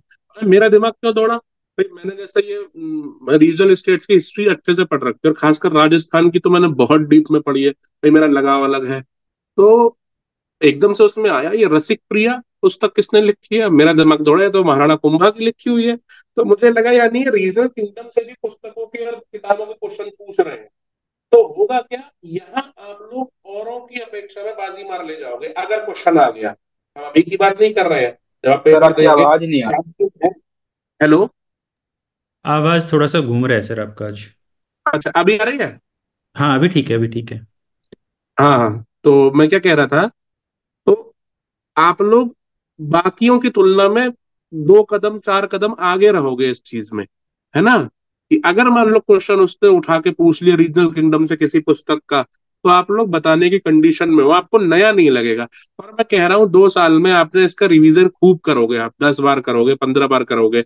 मैं तब भी कह रहा हूँ कई चीजें याद नहीं रहेंगी, लेकिन जब हम वहां देखेंगे ना 4 ऑप्शन, तो हमें लगेगा यार ये पढ़ा पढ़ा है, सुना सुना है। और बाकियों को क्या लगेगा, अरे ये तो पढ़ा ही नहीं। क्योंकि रीजनल किंगडम्स पे आप कहीं भी देखना, क्लासेस आपको इतनी डिटेल में नहीं मिलेगी।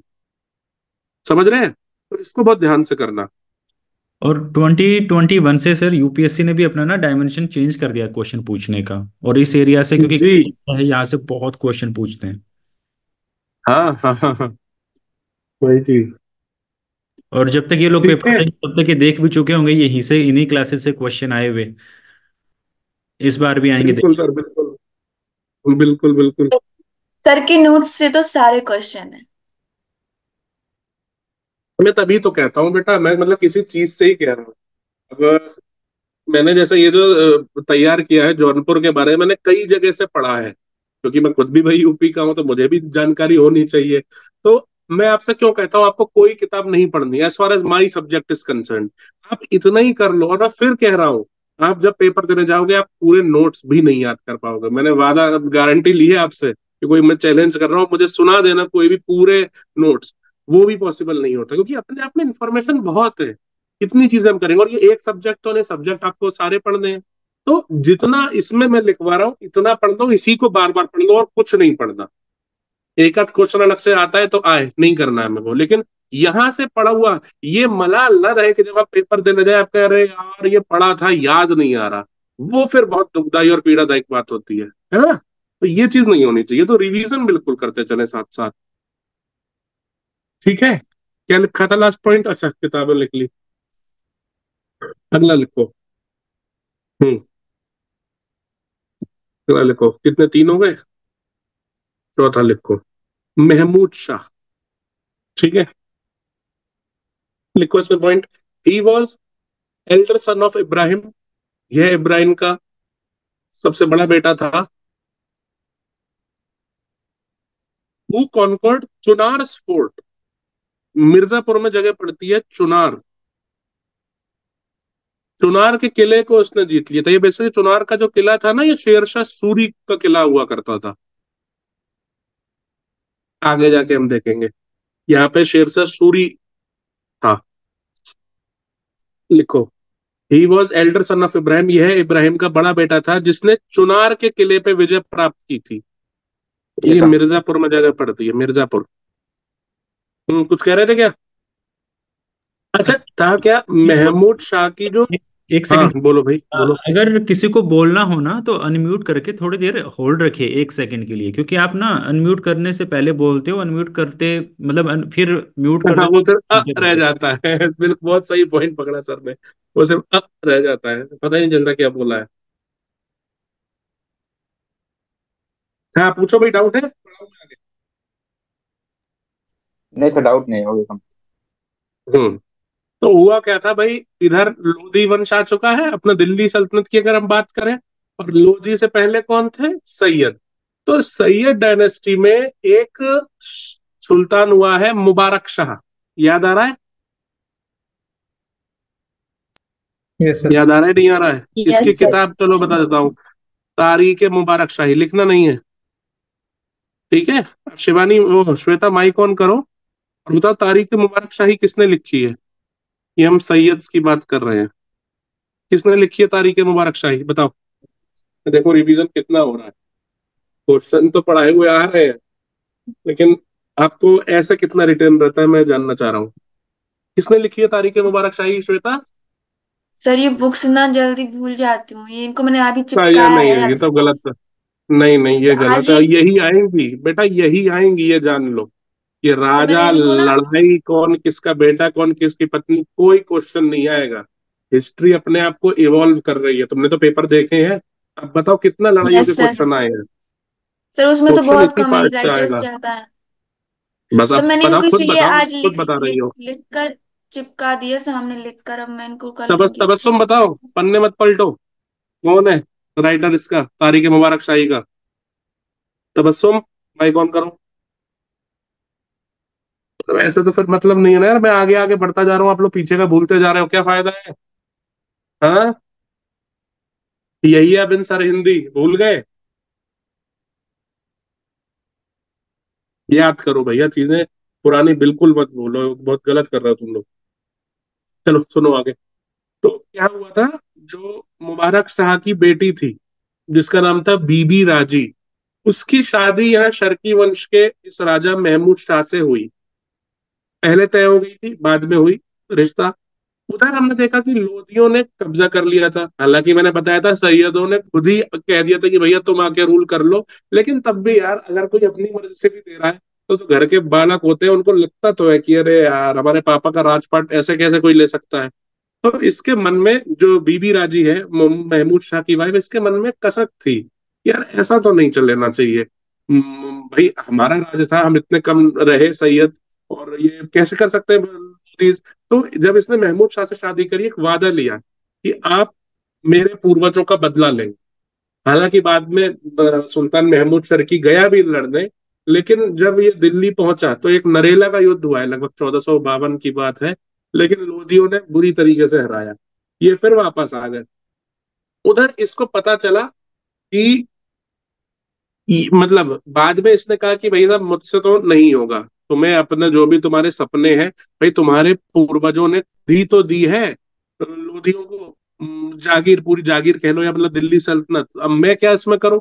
ठीक है, मैं एक बार चला गया, पिट के आ गया, बार बार तो मैं नहीं जाऊंगा। और थोड़ा सा ये स्वार्थी स्वभाव का भी था महमूद शाह। ये बात बीबी राजी को पता चली। बाद में हम देखते हैं कि ये शक्ति किस्म का भी बहुत था महमूद शाह।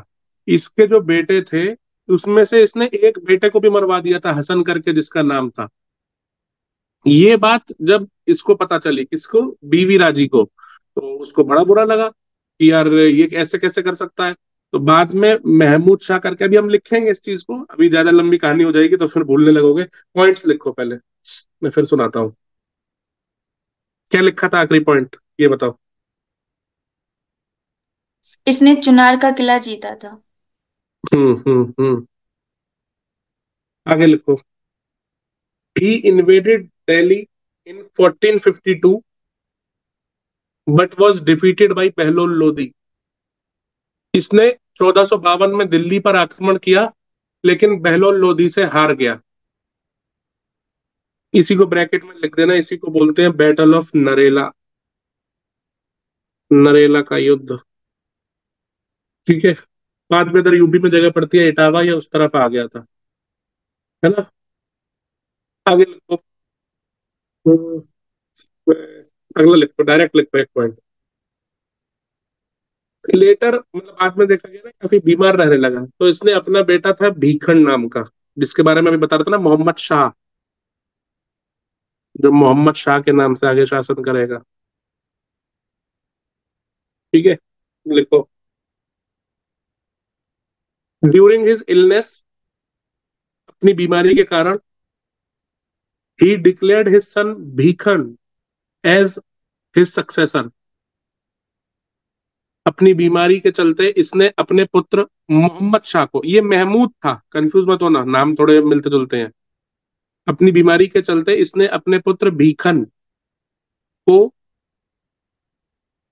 अपना उत्तराधिकारी बनाया। अच्छा, वो पॉइंट लिखवाया, इसकी शादी, इसकी वाइफ का नाम मैंने लिखवाया था। No sir. लिख लो।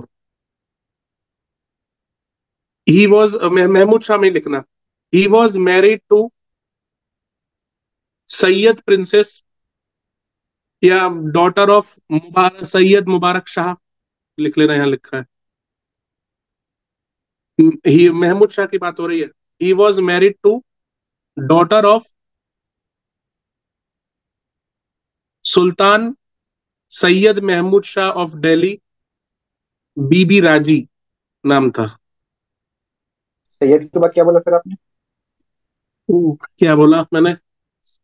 मोहम्मद महमूद शाह की बात कर रहे हैं अभी। Mahmud Shah was married to the daughter of Delhi sultan, मतलब तब का सुल्तान था, बाद में तो नहीं रहा था। सैयद मुबारक शाह लिख लेना, सैयद या मुबारक शाह, ब्रैकेट में सैयद डायनेस्टी लिख लेना। तो याद रहेगा तुम लोग को।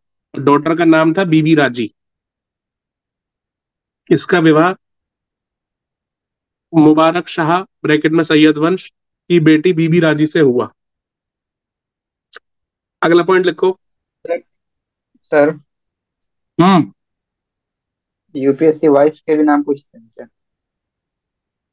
अरे नहीं भाई, बता रहा हूँ, तुम लोग अभी पढ़ो, इसका है योगदान आगे, इसलिए बता रहा हूँ क्यों लिखवाया है। क्योंकि एक साल बाद तुम्हें कहानी मैं नहीं लिखवाता, एक काम करता हूँ, मैं सीधे फैक्ट्स बताता हूँ। एक साल बाद तुम खुद कहोगे सर ये चीज कहाँ से हुई। सर एक मैं चीज, तुम्हें रूपरेखा बता रहा हूँ, क्योंकि ये कहीं मिलेगा नहीं तुम्हें बुक्स में। ये मैं बीच में एक चीज ऐड कर देता हूँ अभी। Okay sir. Haryana civil services में एग्जाम हुआ था ना अभी, प्रीलिम्स, उसके अंदर जी सर। अलग अलग टाइम पीरियड के वुमेन्स का एक टेबल दे रखा था। उसमें मैं ये वो करना था, मैच करना था, और ये फाइंड करना था कि भी कितने मैच जो हैं वो गलत हैं, पेयर कितने गलत हैं। उसमें एक क्वेश्चन था बीबी राजी, और सामने दे रखा था मुबारक शाह की बजाय मोहम्मद शाह लिखा हुआ था, और बहुत सारे बच्चों ने गलत किया था। ये अभी एचसीएस का आया हुआ, अच्छा, अभी क्या है प्रियंका? अभी का, अभी 11 फरवरी का। बताइए, मैंने तो देखा नहीं पेपर। हम्म, ये है। तो मैंने क्लास के पहले भी बताया कि मैं इसमें थोड़ी कहानी भी तुम लोग को लिखवाऊंगा, क्योंकि ये तुम्हें कहीं और तुम्हारी मेहनत लगेगी, तुम फिर ढूंढना। अब मैं अगर डायरेक्ट फैक्ट्स लिखवा दूंगा, है ना, तो लिखो अगला पॉइंट तो सुनो मैं क्या कहने जा रहा हूँ। इसका योगदान है भाई, शर्की वंश में बीबी राजी की बहुत बड़ी महत्ता है। आप एक काम करना, आप आज जाके घर पे जौनपुर की साइट खोलना, हर डिस्ट्रिक्ट की अपनी साइट होती है, उसमें जौनपुर का आप इतिहास पढ़ना। उसमें स्टार्ट ही यहीं से है, बीबी राजी का जो भूमिका रही है जौनपुर के सल्तनत के शासन में। ठीक है, लिखो अगला पॉइंट लिखो। इसके शासनकाल में बीबी राजी ने लाल दरवाजा मस्जिद का निर्माण करवाया। ड्यूरिंग हिज रेन बीबी राजी गॉट बिल्ट लाल दरवाजा मस्जिद इन जौनपुर। ठीक है, अगला लिखो। अगला राजा कौन बना? मोहम्मद शाह। सर अरे एक भाई, बार लास्ट पॉइंट रिपीट कर। क्या लिखा था? बीबी राजी गॉट बिल्ट लाल दरवाजा मस्जिद, लाल दरवाजा मॉस्क इन जौनपुर। 1450 के आसपास बनवाई थी ये। इसका देखो रेन कब तक है, 57 तक है ना, 50 में बनवाई थी। अगला लिखो, मोहम्मद शाह। वो महमूद था, ये मोहम्मद है। बीकन, बताया ना कि बीकन वही है ये। एक साल रहा था बेचारा, क्योंकि ये थोड़ा मैंने बताया ना सनकी टाइप का था, उसको मरवा दिया था फिर। जी सर। मोहम्मद शाह लिखो। Sultan Mahmud Sharqi's eldest son Mohammad Shah Sharqi, also known as Bhikhan Khan, ascended to the throne of Jaunpur. अच्छा, हुआ क्या, मैंने क्या बताया, ये थोड़ा सनकी टाइप का था। इसको किसी पे विश्वास नहीं, ना कुछ, सब कुछ अपने पास कंट्रोल करके रखना। जो इसकी माँ थी बीबी राजी, उसकी भी नहीं सुनना, जबकि बीबी राजी की अपने आप में काफी धाक थी उस टाइम, लाइक तरीके से जैसे हम नॉर्मल कहते हैं राजमाता शब्द, लेकिन बिल्कुल नहीं सुनना। इवन जो इसके छोटे भाई थे, एक हसन करके था, उसको इसने मरवा दिया था, हसन खां को। और बाद में बोला कि ये जितने भी हैं, इन सबको भी मैं नहीं छोड़ूंगा, जो मेरे और छोटे बच्चे भाई हैं, क्योंकि मुझे पता है तुम लोग मार के मुझे गद्दी से हटाना चाह रहे हो। तो जो उस टाइम मैंने कहा ना कोतवाल होता था। आप सब लोग एक चीज और ध्यान रखो, जो भी रिलेटेड पीसीएस एग्जाम में क्वेश्चंस आते हैं ना, तो यूपीएससी की एक आदत है, वो मल्टीपल स्टेटमेंट बना के ना क्वेश्चंस को दे देती है। तो कुछ सेलेक्टेड, जैसे कि पीसीएस एग्जाम है ना, उनकी क्वेश्चंस देख लिया करो। जैसे कि मान लो आपका अभी ये मेडाइवल हिस्ट्री चल रहा है, तो यूपी के, एमपी के, बिहार पीसीएस के, झारखंड छत्तीसगढ़ पीसीएस के, जो हिंदी बेल्ट वाले जितने भी पीसीएस है ना, आपका आरएएस हो गया, और आपका एचसीएस हो गया, उत्तराखंड, हिमाचल। तो अगर आप एकदम सेलेक्टिव होके देखोगे ना कि मेडाइवल हिस्ट्री देखना है, तो काफी हेल्प मिलेगी फिर आपको। एक तो आप जल्दी कर सकते हैं, और एक आपका अच्छे से हो भी जाएगा आपका रिवीजन। हर रोज अगर आप 20 20 30 क्वेश्चन करते हो ना, तो उस नहीं। एक श्वेता, आप सर प्लीज। आपकी आवाज कट क्यों रही है? मेरी कट रही है? नहीं कट रही जी सर, सर, सही पूरा आ रही। स्विच हो रही है। वो बीच में दो माइक ऑन हो गए थे ना। अच्छा ठीक है, अभी मैं रिपीट करूं या समझ में आ गया सब कुछ? समझ में आ आ गया गया। सर, हम लोग को समझ में आ गया क्वेश्चन सर। देखना है ठीक है ठीक है ए ठीक। लेवल की। एक चीज और ऐड कर दूं, अगर आप लोगों सर को टेस्ट वगैरह लगाने के लिए क्वेश्चंस वगैरह मतलब देखने के लिए क्वेश्चन बैंक वगैरह की जरूरत हो, रिक्वायरमेंट हो, तो वो मुझे बता देना। हालांकि पीडीएफ्स तो बहुत हैं। एंड आपको मैं सजेस्ट ये करूंगा कि आप ना टेक्स्ट बुक का वो ले लें सब्सक्रिप्शन, क्योंकि उस पे क्या रहता है कि सारे क्वेश्चंस विद डिटेल आपको मिलेंगे वहाँ पे। इट इज़ नॉट एडवर्टाइजमेंट, बस वैसे बता रहा हूँ आप लोगों के फायदे के लिए। पीवाईक्यू की बुक क्या सर? बुक्स नहीं, बुक्स भी हैं, पीडीएफ भी हैं पीवाईक्यू के।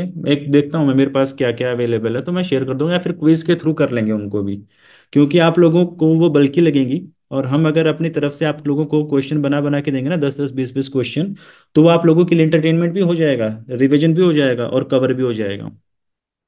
सर ठीक है, टॉपिक मजा आ वाइज जाएगा। क्वेश्चन क्विज करा दिए सर। हाँ वही चीज़ स्टार्ट करेंगे अभी विशाल। सर नहीं आए। मैं पूछता हूँ सर सर से। सर को पता नहीं, उनको पढ़ाते होंगे वो। मैं क्लास ले लेता हूँ तब तक आज। Okay sir, we are ready. कोई बात नहीं, मजा आ जाएगा, ले लीजिए। आज फिर उसके लैटिन लैंग्वेज की क्लास लेते हैं। वाह वाह वाह वाह। सर रिकॉर्डिंग ऑन है ना? हाँ रिकॉर्डिंग ऑन है इसीलिए तो। शांत हो जाओ, शांत हो जाओ। नहीं नहीं कोई दिक्कत नहीं, इसको तो मैं वैसे भी एडिट करके रिमूव कर दूंगा। No issue. नो सर, आप ना फिर यूट्यूब पे वायरल कर देते हैं ना, इसीलिए कह रही हूँ मैं कि शांत हो जाओ। मजा आ जाएगा। अभी यूट्यूब में इतना लाइव टाइम वीडियो। नहीं है भाई श्वेता, अगर होता ना उस टाइम पे फ्री फ्री टाइम था कर दिया। हेलो। अरे यार मैं कब कित कहाँ तक पढ़ा तुम लोगों ने, मैं बोलता ही रह गया। एक्चुअली मेरी तबीयत थोड़ी ठीक नहीं है, मैं आंख बंद करके तुम लोग को डिक्टेट कर रहा था, मुझे पता ही नहीं कब मैं को बंद हो गया। सर अगर बताओ। तबीयत अगर आपकी ठीक आवाज। नहीं तो छोटा सेशन ले लेना आज। नहीं नहीं ऐसा कुछ नहीं, अरे तबीयत क्या है, चलता रहेगा। अगर देखो मेरा आपकी ही आवाज से मानना पता है, चल रहा है। अगर हाँ बेटा। आपकी आवाज से हाँ लग रही है सर, आपकी तबीयत डाउन है। नहीं नहीं डाउन तो क्या बेटे, देखो मेरा क्या मानना है, कोई भी तबीयत किसी की भी खराब होती है, उसमें 50% जो खेल है यार वो साइकोलॉजी का है। अगर आप मान के ही चल रहे कि मैं बीमार हूँ, बिल्कुल बेचारा बिस्तर में पड़ गए, तो वो तबीयत ठीक होगी नहीं। और बाकी 50% होती है, वो सब दवाई ववाई से हो जाएगा, कोई नहीं। अभी बताओ कहाँ तक सुना था तुम लोगों ने, ये बताओ। सर सुल्तान मोहम्मद सरकी को भीकन खान नाम से भी जाना जाता है। बस इतना ही सुना? ये सब मैंने तीर वीर जो बनाया कुछ नहीं सुना? अरे कुछ भाई। नहीं सुना। नहीं, मैं तो बोल रहा था सर, पढ़ाते ही रह गया, उनको पता नहीं होगा। हाँ मैं देखा नहीं एक्चुअली, ग्रीन जो एक बाउंड्री आती है, मेरा क्या बोलूं मैं। चलो फिर से बता देता हूँ, कोई बात नहीं। हाँ, तो बीकन खा के नाम से बैठा ये क्या ना, बड़ा मैंने बताया ना सनकी टाइप का था। महमूद नहीं, शायद मैं महमूद बोल गया हूँ या पता नहीं मोहम्मद ही बोला होगा, कंफ्यूज मत होना। जो मोहम्मद शाह था, ये बहुत सनकी टाइप का आदमी था। इसको ये था कि यार मेरे बाप ने मुझे बना तो दिया उत्तराधिकारी, ये खुद भी जानता था कि ये इतना डिजर्विंग नहीं है, लेकिन हाँ पिताजी की लल्लो चप्पो करके ये बन गया। अब इसको ये डर था कि जो और भाई हैं, जैसे एक हसन खान है, हुसैन शाह है, हम आगे देखेंगे, कुतुब खान है, जलाल खान है, ये सब भाई थे, महमूद शाह के ही बेटे थे, लेकिन सबसे बड़ा मोहम्मद शाह था, इसको बनाया। तो इसे इस बात का डर था, इसको लग रहा था हसन खां जो है ये शायद, क्योंकि भाई बीबी राजी का बहुत वर्चस्व था उस टाइम, है ना, अमीरों में भी बीबी राजी की खूब तूती बोलती थी। तो मोहम्मद शाह को इस बात का डर था कि ये हसन खां को ना बना दे, मुझे हटा के कहते ना डिस्पोज ऑफ कर दिया और अगला राजा ये बनेगा। तो इसने ना हसन खां को ही मरवा दिया, मोहम्मद शाह ने हसन खां को मरवा दिया और ये ऐलान करवा दिया। अपने कोतवाल, कोतवाल होता है, मैंने बताया था बहमनी में पढ़ाया था, विजयनगर में कोतवाल एक पोस्ट होती है, चीफ पुलिस ऑफिसर। उसको बोला जाओ जाके बोलो मेरी माँ से, माँ मतलब बीबी राजी से, कि उसका एक बेटा हसन खां को तो मैंने मौत के घाट उतार दिया है, ये जो बाकी तीन चार जो इधर डोलते फिर रहे हैं ना, इनको भी बहुत जल्द मारूंगा। और मेरे खिलाफ अगर किसी ने कोई भी षड्यंत्र रचने की कोशिश करी तो मैं सबको तहस नहस कर दूंगा, और ये जो बीबी राजी जो कि मेरी माँ है, इसको मैं बना दूंगा बंदी। कह रहे ठीक है। अब जब कोतवाल ये बात बताने आया तो बीबी राजी के तो पैरों तले जमीन खिसक गई। कह रहे अच्छा, मेरा बड़ा बेटा मुझे ही बंदी बनाने के लिए और मेरे और सपूतों के लिए और अपने भाइयों को मारना चाह रहा है, क्या किया जाए? तो बीबी राजी एक योजना बनाती है अमीरों के साथ मिलके। कह रहे देखो एक काम करते हैं, ये है आदमी सनकी। अब सनकी को, है ना एक कहावत है, सांप को मारे या तो खिलाड़ी या अनाड़ी, ठीक है। तो अब ये तो सांप है यहाँ का, अब इसको मारने के लिए या तो हमें अनाड़ी बनना पड़ेगा या खिलाड़ी, खेल बहुत तगड़ा रचना पड़ेगा।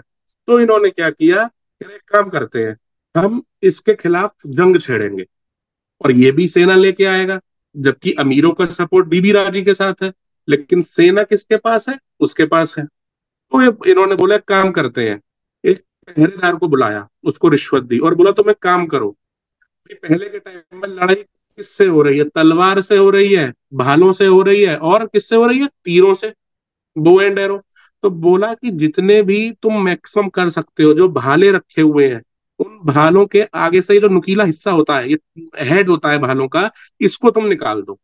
और जो मेन सुल्तान है मोहम्मद शाह, इसका जहां पे भी पूरे हथियार रखे हैं, जो पर्सनल राजा के जो हथियार होते हैं, जो राजा जिन्हें मैदान में लेके उतरता है, तरकश जानते हो, तरकश जिसमें तीर रखे जाते हैं ये, तो बोले इस तरकश में जितने भी तीर हैं उन तीरों के ये जो आगे के नुकीले हिस्से हैं ये निकाल दो। अब जब ये निकाल दोगे तो ये नॉर्मल एक डंडी टाइप की ही तो बची, ये अगर आप मारोगे भी तो कितनी चोट पहुंचा देंगे, बिल्कुल भेद तो पाएंगे नहीं दुश्मन को। तो ये सारे एक इन्होंने षड्यंत्र रचा कि एक तो ये कर दो, और दो चार लोगों को भी जो मेन मेन थे उसके सेनापति अपनी तरफ मिला लिया। अब हुआ क्या, जब भाई राजा मान लो घोड़े पे हाथी पे किसी पे भी लड़ने आ रहा है, भाई दूर से लड़ रहा है, एक तरफ ये फौज है एक तरफ यहाँ फौज है, ठीक है, तो दूर से तो आप तीरों से ही तो लड़ोगे, आज के टाइम में बंदूकें हैं। दो चीज होती हैं, शस्त्र और अस्त्र, इसका डिफरेंस पता है किसी को, शस्त्र और अस्त्र में क्या फर्क होता है, तो ये बताएगा। ये भी पता है कि ये क्या लगता है, ये सेम है, ऐसे बस यूज होते हैं जुगलबंदी में शस्त्र अस्त्र, फर्क पता है किसी को, कोई बताएगा। ये सर। सर शस्त्र मतलब हम्म जो हाथ से पकड़ के जिससे वार करते हैं उसको, और अस्त्र मतलब जैसे दूर से हमला करते हैं उसको। उल्टा बोल दिया यार तुमने। ठीक है सर, सीधे बोल देता हूँ शस्त्र अभी। हाथ में अस्त्र। लेके वार करते हैं, हाँ, जैसे नॉर्मल हम बोले। आप एक चीज देखना, मॉडर्न हिस्ट्री तो मैं पढ़ाऊंगा ही, एक आपने शब्द सुना होगा आर्मरी, शस्त्रागार, सुना है, आज के टाइम में भी होता है शस्त्रागार। Yes sir. बंदूकें जहां रखी हैं, अब बंदूक है, सपोज करो रिवॉल्वर है, ठीक है, रिवॉल्वर है मेरे हाथ में, मुझे सामने फायर करना है, तो मैं तो रिवॉल्वर का ट्रिगर दबाऊंगा और गोली जाके सीधे सामने लग जाएगी, तो ये हुआ शस्त्र। अस्त्र क्या हुआ, तलवार। तो मैं उल्टा बोल गया साहब, ठीक है, शस्त्र और अस्त्र में ये फर्क है, देख लेना। तो अब यहाँ पे सुल्तान है, यहाँ एक आर्मी है, तो भाई इतनी दूर, काफी दूर है, मान लो 200 मीटर है, 250 मीटर है, तो कैसे वार होगा, तीर से ही होगा। अब तीर के तो इन्होंने हेड्स नुकीले हिस्से निकाल दिए, तो राजा को मरी से मरी हालत में भी उतरना ही पड़ेगा बैटल फील्ड में और तलवार लेकर लड़ना पड़ेगा। और जब राजा यानी सुल्तान यानी मोहम्मद शाह जब तलवार लेके उतरेगा, तो ये हम लोग इसे चारों तरफ से घेर के वहीं मार देंगे। तो दो इनके फेमस वो होते थे उस टाइम पे जिन्होंने मारा था, एक था हसन गंग करके, है ना, हसन गंग नाम था, मुबारक गंग, मुबारक गंग, सॉरी, मुबारक गंग था, मलिक मुबारक गंग और एक मलिक अली, इन दोनों ने मिलके इसको मार दिया था, किसको, मोहम्मद शाह को, बैटल फील्ड में। और फिर जो अगला सुल्तान बना था, वो मोहम्मद शाह का भाई, या यूं कह लो बीबी राजी का एक बेटा, जिसका नाम था हुसैन शाह, और वही हम देखेंगे आगे जाके इसका टर्की वंश का यानी जौनपुर सल्तनत का आखिरी राजा हो। ठीक है, अब ये कहानी समझ में आ गई, जी सर। आ गई समझ यस सर। में, इतना यस मैं सर। बोल चुका था। अब मैं तो आगे डिक्टेट कर रहा था, अचानक सर का फोन आया, मैंने कि अरे क्लास खत्म हो गई, चलो लिखो इसमें, पॉइंट लिखो, है ना, लिखो, sultan Mahmood Sharki eldest son Mohammad Shah Sharki, ये लिख लिया था ना पॉइंट, इसमें बीगन खान वाला तो लिख लिया था, आखिरी पॉइंट क्या यस था। सर। Yes sir. सुल्तान मोहम्मद सरकी को भीकन खान के नाम से भी जाना जाता है। हम्म।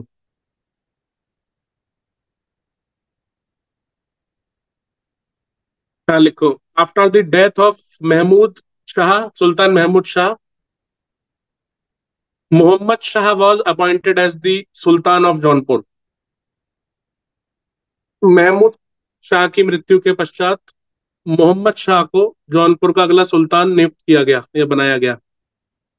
अगला लिखो, he executed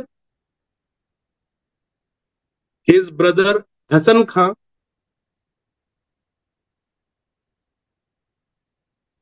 and pledged to kill all other brothers.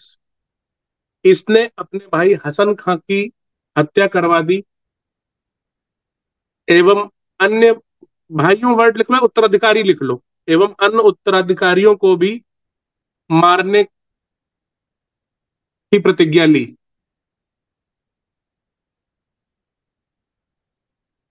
He executed Hasan Khan and pledged to kill other successors also.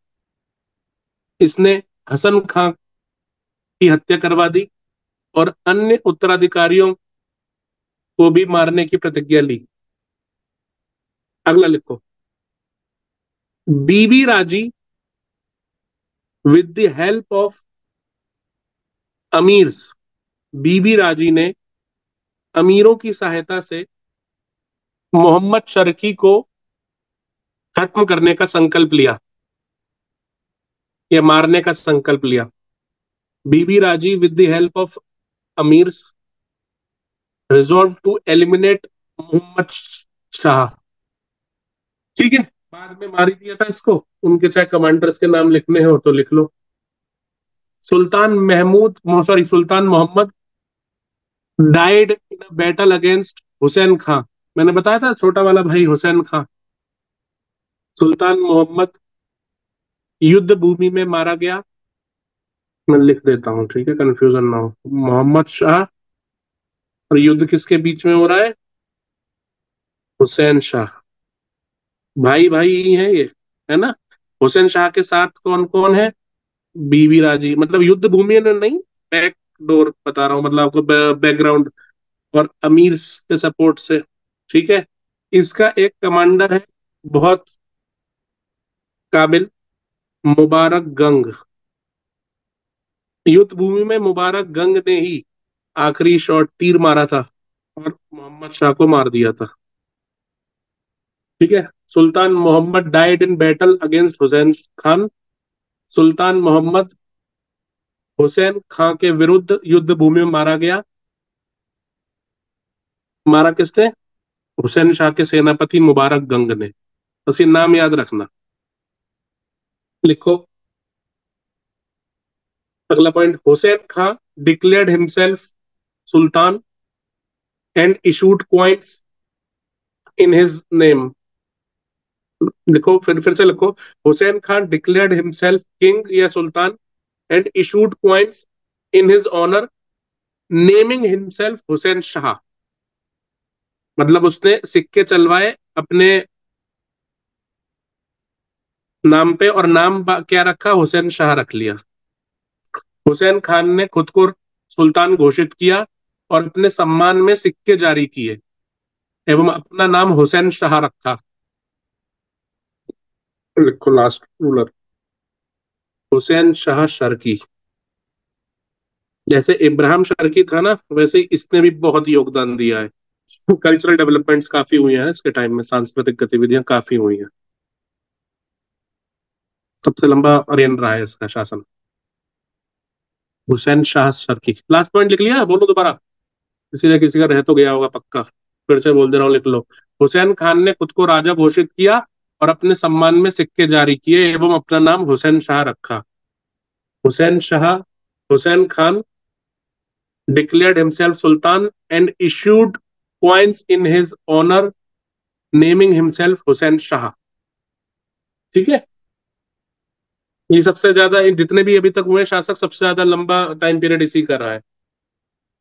वो बना लेना जो मैंने बताया था आप लोग को शुरू में, ये चीज बना लेना, ये वाला, ये इसी के टाइम पे पीक पे पहुंचा था। ऊपर नेपाल, नीचे बुंदेलखंड, दरभंगा, ऐसे ही बना लेना। दिख रहा है ना? स्क्रीन दिख रही है? Yes sir. Yes sir. लिखो लिखो, he saw Bahlol Lodhi the ruler of Delhi as a rival या ये पॉइंट मत लिखो, सुन लो, सिर्फ इसको लिखने की जरूरत नहीं है, मत लिखो। तो बहलोल लोधी था, ये अपना मतलब बिल्कुल दुश्मन समझता था उसको, क्योंकि इसको लगता था कि भाई जहां वो शासन कर रहा है, वो जो जमी है वो इसकी माँ की है, क्योंकि माँ इसकी मुबारक शाह सैयद की बेटी थी, है ना। तो इसको लिखो मत, अगला लिखो। He made king of Orissa to his submission and conquered the Gwalior fort. इसने उड़ीसा के राजा को अपने अधीन कर लिया और ग्वालियर के किले को भी जीत लिया था। फिर हम देखते हैं, हमने आगे पढ़ा था, याद है, फिर ग्वालियर में बाद में राजा मान सिंह तोमर आया, जो काफी मतलब पराक्रमी राजा अपने आप में। और फिर उसी को देख के जब सिकंदर लोधी आया तो उसने दिल्ली से कैपिटल शिफ्ट करी आगरा, और आगरा नगर बसाया था 1506 के आसपास। याद आ रही है बात? Yes sir. भूल रहे हो भाई? हाँ। क्या लिखा? इसने उड़ीसा के राजा को अपने अधीन कर लिया एवं ग्वालियर के किले को भी जीत लिया था। He made king of Orissa to his submission and conquered the Gwalior fort. अगला लिख लो। ही कॉन्कर्ड इटावा, यूपी में जगह पड़ती है। He conquered Etawah, a strategic town on the bank of Yamuna.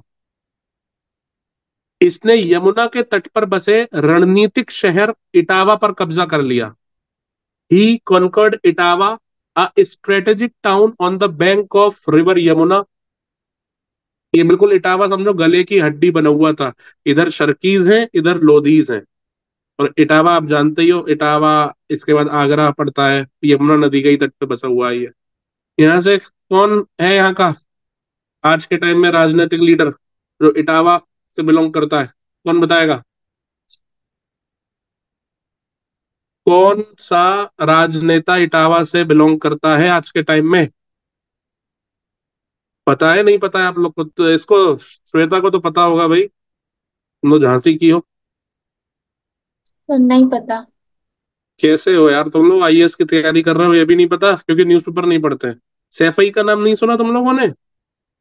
तो बता दो, अब भी नहीं बता पाओगे?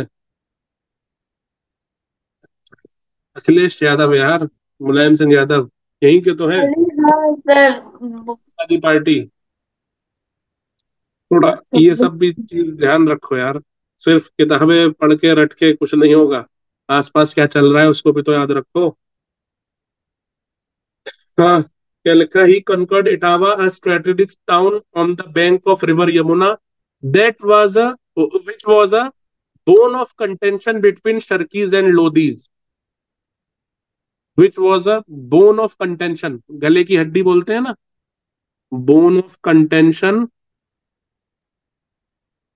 between Sharkis and Lodhis। इसने यमुना के तट पर बसे रणनीतिक शहर इटावा पर कब्जा कर लिया, जो शर्की और लोधियों के बीच विवाद का कारण था। जो शर्की और लोधियों के बीच विवाद का कारण था। ठीक है, आगे लिखो। पहले पॉलिटिकल हिस्ट्री लिख लो, फिर लिखवाऊंगा कल्चरल वाला। लिखो, बहलोल लोधी अटैक जौनपुर इन 1484। एक आपने मैंने पढ़ाया था battle of Chandawar. Vishal mike on करो बेटा। ये बैटल कब हुआ था और किस किस के बीच हुआ था बैटल ऑफ चंदावर? बताओ जरा, माइक ऑन करो। विशाल है क्लास में? Yes sir. हाँ बताओ भाई, बैटल ऑफ चंदावर किसके बीच में हुआ था? मुझे पता है तुम्हें नहीं पता, इसीलिए पूछा है, क्योंकि पढ़ाई नहीं हो रही है यार, सच में नहीं हो रही है पढ़ाई। बहुत शुरू शुरू में बताया है, कितना इंपॉर्टेंट है यार ये नहीं याद है तो मतलब तुम लोग क्या, फिर क्या करूं मैं? क्या करूं मैं? मार भी तो नहीं सकता, स्टेटस जो लगाता है मेरे नाम का है विशाल, स्टेटस तुम मेरे नाम का लगा रहे हो लेकिन मेरी बात नहीं मान रहे हो, तो बेटा क्या सर करूं थोड़ा मैं ये बताओ। एग्जाम को लेके कॉलेज में ठीक अरे है। यार ये फिर देखो, ये सब बहानेबाजी है भाई, वो तो कब का पढ़ा दिया पहले का। भाई एग्जाम है, मैं तुमसे कहूँ दो का पढ़ा सुनाओ को, सर एग्जाम है मैं अभी रिवाइज नहीं कर पाया, दो का पढ़ा, ये सब बहानेबाजी है यार। मैं अभी का पूछ ही नहीं रहा तुमसे, जो बच्चे सर क्लास नहीं ले रहे रिटेन मैं नहीं उसको भी हुआ है नहीं सर। कह रहा। नहीं तो ये गलत है, आप क्यों नहीं रिटेन कर पा रहे हो? कहाँ प्रॉब्लम आ रही है? क्योंकि तुमने, मैं लिटरली बता रहा हूँ, तुम क्लास में आज तक तुमने मेरे एक क्वेश्चन का आंसर नहीं दिया है, मुझे बहुत दुख होता है। क्योंकि मैं चाहता हूं, क्योंकि तुम में कैलिबर पूरा है यार। आरुष सर ऐसी थोड़ी लाए हैं तुमको, तुम सब में कुछ ना कुछ है, उन्होंने देखा है तभी तो लाए हैं। लेकिन पढ़ नहीं रहे हो ना रिवाइज करते हो यार। बैटल ऑफ चंदावर नहीं बता पा रहे हो, बताओ। 1194 में जब मोहम्मद गौरी ने पृथ्वीराज को मार दिया था, उसके बाद गहड़वाल शासक जयचंद के बीच में हुआ था, गौरी और जयचंद। ये भूल गए आप? बताओ यार,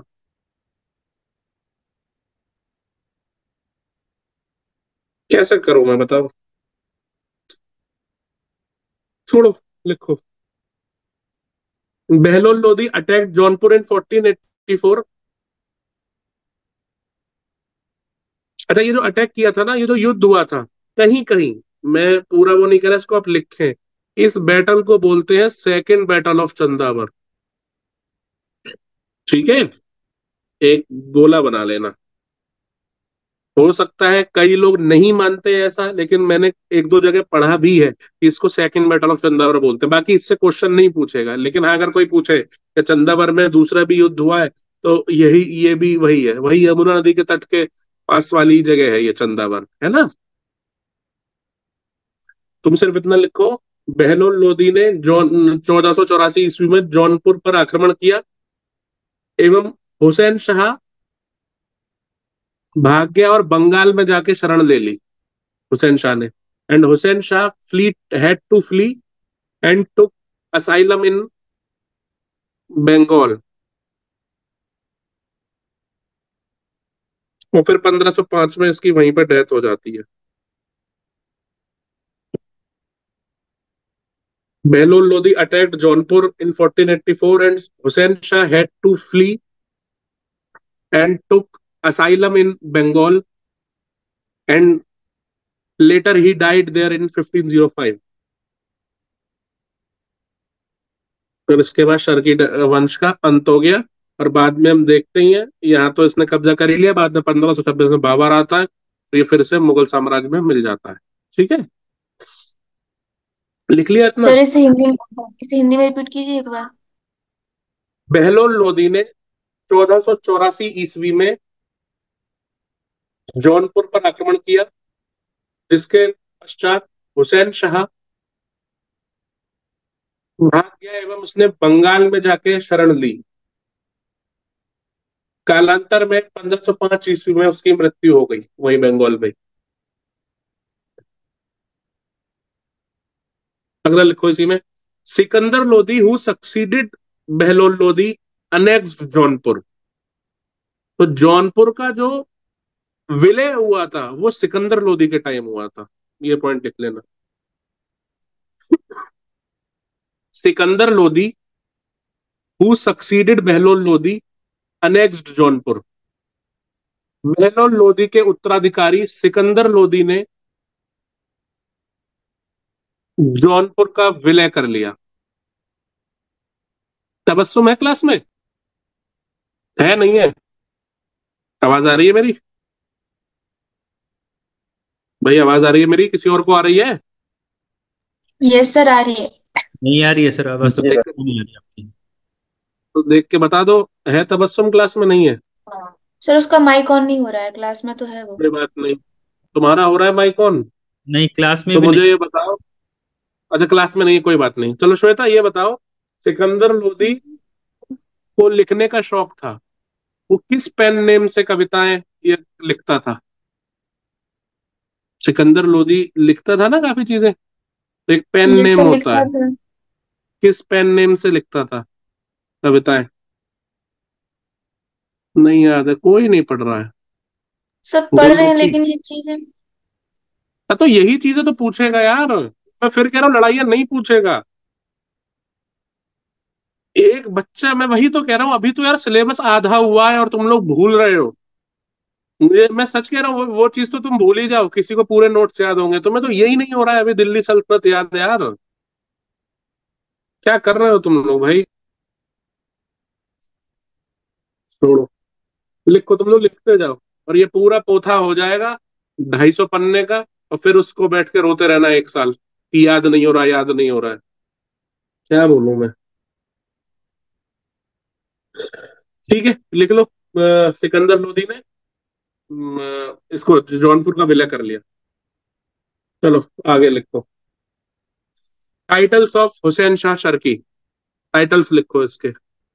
हुसैन शाह शर्की की उपाधियां। गंधर्व की उपाधि इसको थी। गंधर्व एक ही है, टाइटल्स मत लिखो, एक ही लिखो। गंधर्व माने होता है संगीत का ज्ञाता, संगीत की जिसको नॉलेज होती है ना। आगे लिखो। हुसैन शाह अलग लिखना, टाइटल में नहीं है, अलग लिखना। Hussain Shah was a brilliant musician as well as a brilliant music inventor. Music. Hussain Shah एक शानदार संगीतकार होने के साथ साथ एक शानदार संगीत आविष्कारक भी थे। Hussain Shah was a brilliant musician as well as a brilliant music inventor. Hussain Shah एक शानदार संगीतकार होने के साथ साथ एक शानदार संगीत आविष्कारक भी थे। आगे लिखो। इसने हिंदुस्तानी शास्त्रीय संगीत के विकास में महत्वपूर्ण योगदान दिया। ही contributed in the development of Hindustani classic music. इसने या हुसैन शाह ने हिंदुस्तानी शास्त्रीय संगीत के विकास में महत्वपूर्ण योगदान दिया। ही contributed in the development of Hindustani classical music. लिख लिया। अगला लिखो। ही पेट्रोनाइज्ड ख्याल टाइप ऑफ सिंगिंग। इसने ख्याल गायकी को संरक्षण प्रदान किया। ही पेट्रोनाइज्ड ख्याल गायकी। इसने ख्याल गायकी को संरक्षण प्रदान किया। सर ख्याल क्या होता गायकी का एक तरीका होता है ख्याल। ख्याल नहीं है, ख्याल है। Form of singing, type of singing. जैसे कव्वाली एक तरीका है गाने का, ऐसी ख्याल भी है। देखना यूट्यूब पर डाल के समझ जाओगे। अभी गाने की उसमें नहीं हो। अगला लिखो। ही कंपोज्ड मैनी रागाज। इसने कई रागों की रचना करी। ठीक है। जैसे लिख लो। राग मल्हार।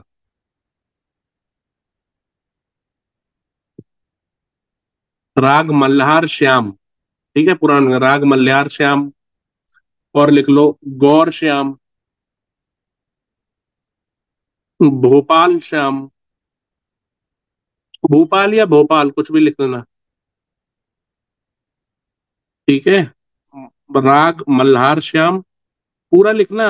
राग जरूर लगाना इनके पीछे। राग मल्हार श्याम, राग गौर श्याम, राग भोपाल श्याम।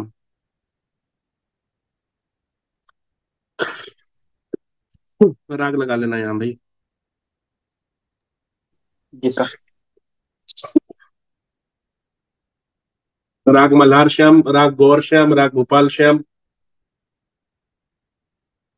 ठीक है। जी सर।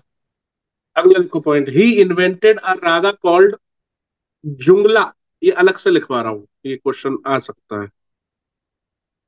उन्होंने जुंगला नामक एक राग का आविष्कार किया।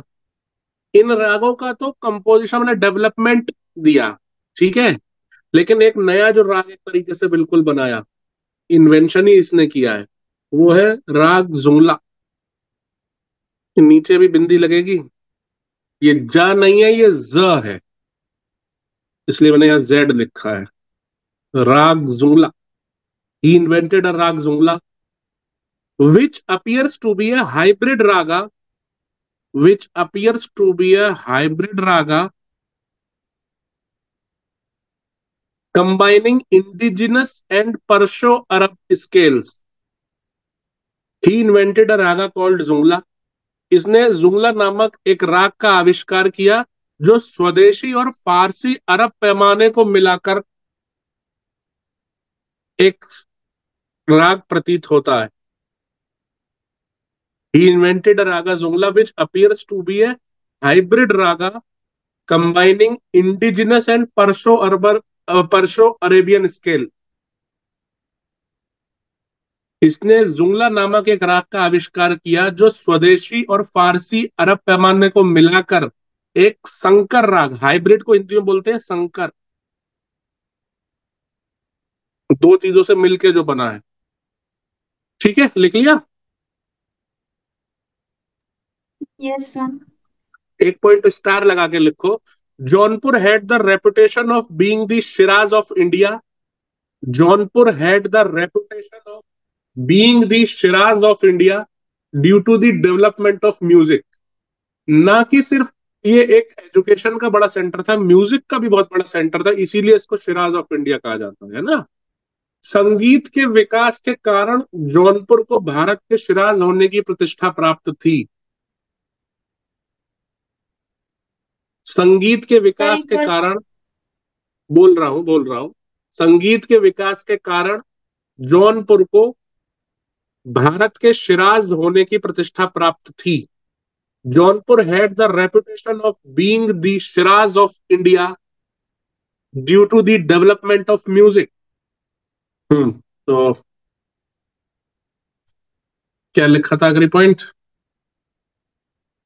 ही invented, Jaunpur had the reputation of being the Shiraz of India due to development of music. संगीत के विकास के कारण जौनपुर को भारत के शिराज होने की प्रतिष्ठा प्राप्त थी। ठीक है जी।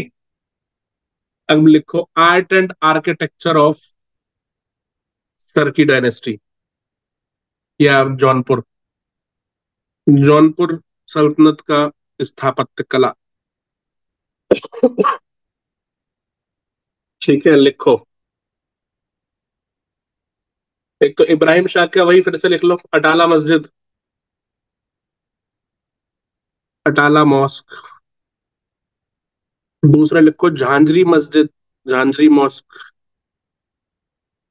अच्छा, ये जो अटाला मॉस्क है ना, इसकी जो लिखना चाहिए फाउंडेशन जो की थी, नींव जो रखी थी, फाउंडेशन, नींव, ये एफएसटी ने रखी थी। और ये बनवाई किसने थी? इब्राहिम शाह। ये भी इब्राहिम शाह ने बनाई थी। ये बनी है लगभग, सन मत लिखना, सन मत लिखना, मैं सिर्फ बता रहा हूँ। और ये बनी है लगभग 1408 के आसपास। ठीक है, अगला लिखो लाल दरवाजा मस्जिद किसने बनाई थी, बताओ। सर वो बीवी। उनने बीवी बीवी क्या नाम है उनने, उनका? क्या सर क्या नाम है बताओ। महमूद की देख बीवी। देख के बता दो, कोई बात नहीं, पन्ना अभी आज ही लिखा है, मैं ये थोड़ी कह रहा हूँ कि आज के तुरंत याद हो जाएगा। देख के बताओ, एटलीस्ट देख के बताओगे, फिर भूलोगे नहीं, तुम्हें याद रहेगा तुमसे क्लास में पूछा गया। क्या लिख रहा हूँ मैं? सर बीवी राजी। किसकी बीवी? राजी की बीवी। नहीं सर, उनका नाम बीबी राजी है। हाँ, कह रहा राजी की बीवी। मैं ये जान गया देखो, सर। और ठीक है। अच्छा, एक चीज और बताता हूँ मैं। ये बेसिकली फिरोज शाह तुगलक ने 1376 में इसकी नींव रखी थी। किसकी? ये जो फाउंडेशन नींव रखी थी अटाला मॉस्क की, ये रखी थी 1376 के आसपास। ये पहले अटाला देवी मंदिर हुआ करता था। इस मंदिर को तुड़वा के यहाँ पे मस्जिद बनवाई थी।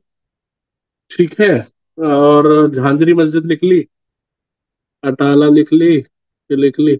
एक और लिखो, हुसैन शाह के टाइम की एक और लिखो, हुसैन शाह। ये तो बीबी राजी ने बनवाई थी। एक लिखो जामा मस्जिद, ये हुसैन शाह ने बनवाई है 1470 के आसपास। सन फिर बोल रहा हूँ, नहीं याद रखना। ठीक है, आगे एक चीज, एक पॉइंट जी। और लिखो, पांचवा और लिखो। वो इस शासन काल में तो नहीं है, बहुत बाद में बना है, अकबर ने बनवाया है, लेकिन है जौनपुर में ही। तो स्टार लगा के लिख देना, इस शासन काल की नहीं है, फिर बता रहा हूँ। चलो एक पॉइंट लिख लो, पूरा लिखो, इसमें पॉइंट लिखो। लिखो, इन 1567-68, एक बार सन इसलिए यहां लिखवा रहा हूं ताकि याद रहे कि ये इस टाइम का नहीं है, ये इस टाइम ये अकबर ने बनवाई थी, ठीक है। इन 1567-68, 1567-68 ईस्वी के दौरान अकबर के मुनीम, मुनीम का नाम भी मुनीम खान था। इन 1567-68 अकबर्स अकाउंटेंट मुनीम खान बिल्ट शाही पुल एट जौनपुर। रॉयल ब्रिज मत लिख लेना, शाही पुल ही लिखना, इंग्लिश वाले भी। अकबर के मुनीम खान ने जौनपुर में शाही पुल का निर्माण करवाया।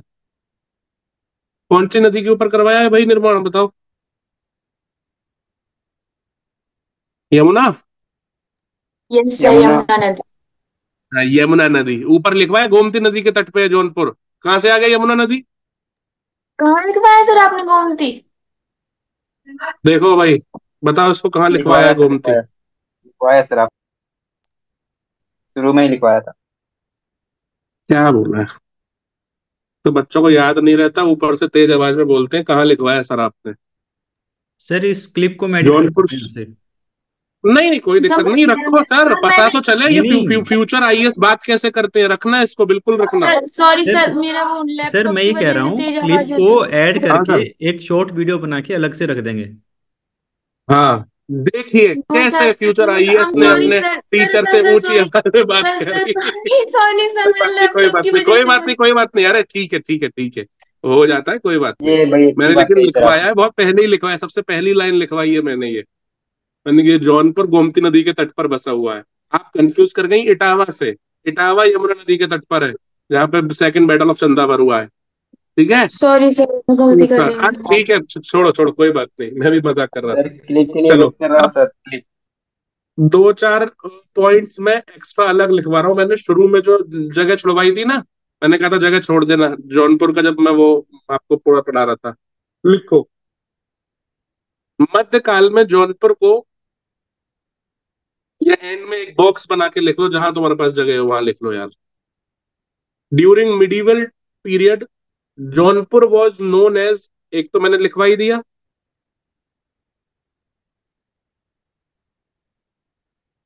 शिराज ऑफ इंडिया, या शिराज ऑफ ईस्ट भी कहते थे इसे, पूर्व का शिराज, ठीक है। या भारत का शिराज लिख लेना। एक नाम और है, ये कहीं नहीं मिलेगा, बहुत मुश्किल से ढूंढा है, लिख लेना, ढाक ए अमन।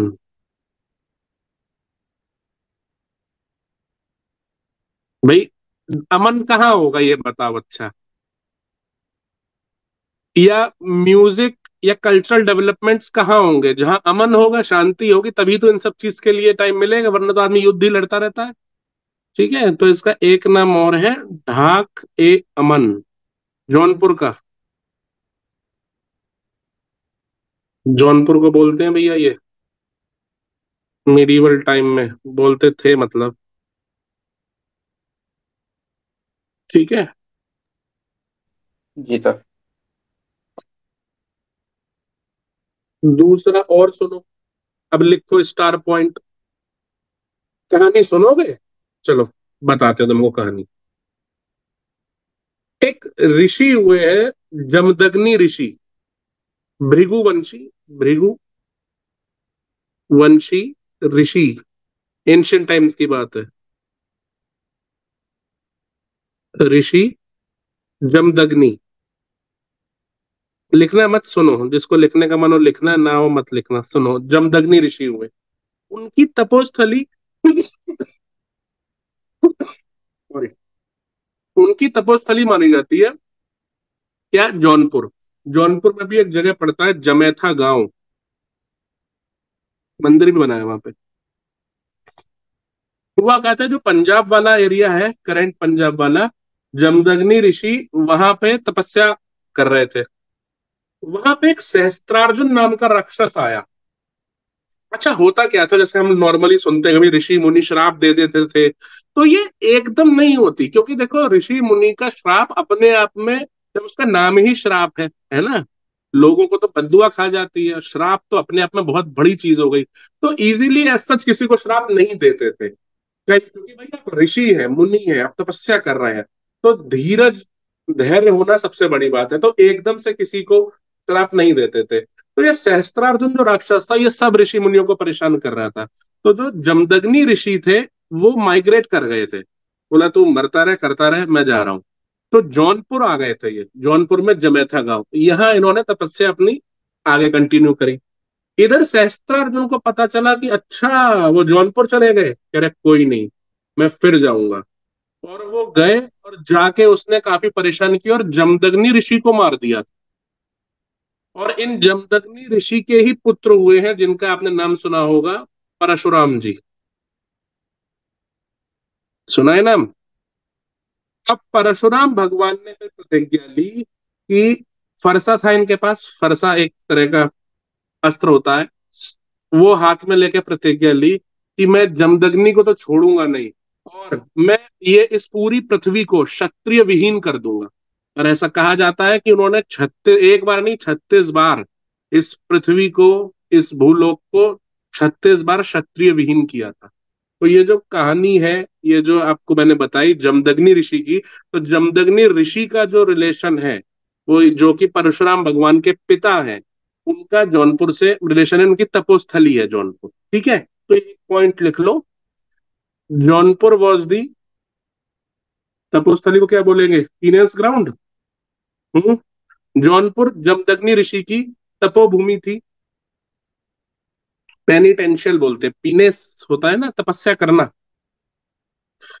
तो जौनपुर वॉज, ये इंग्लिश में भी तपोस्थली लिख लो, नहीं तो ये लिख लो, ये नीचे लिखा है, तपोस्थली ऑफ जमद जमदग्नि ऋषि।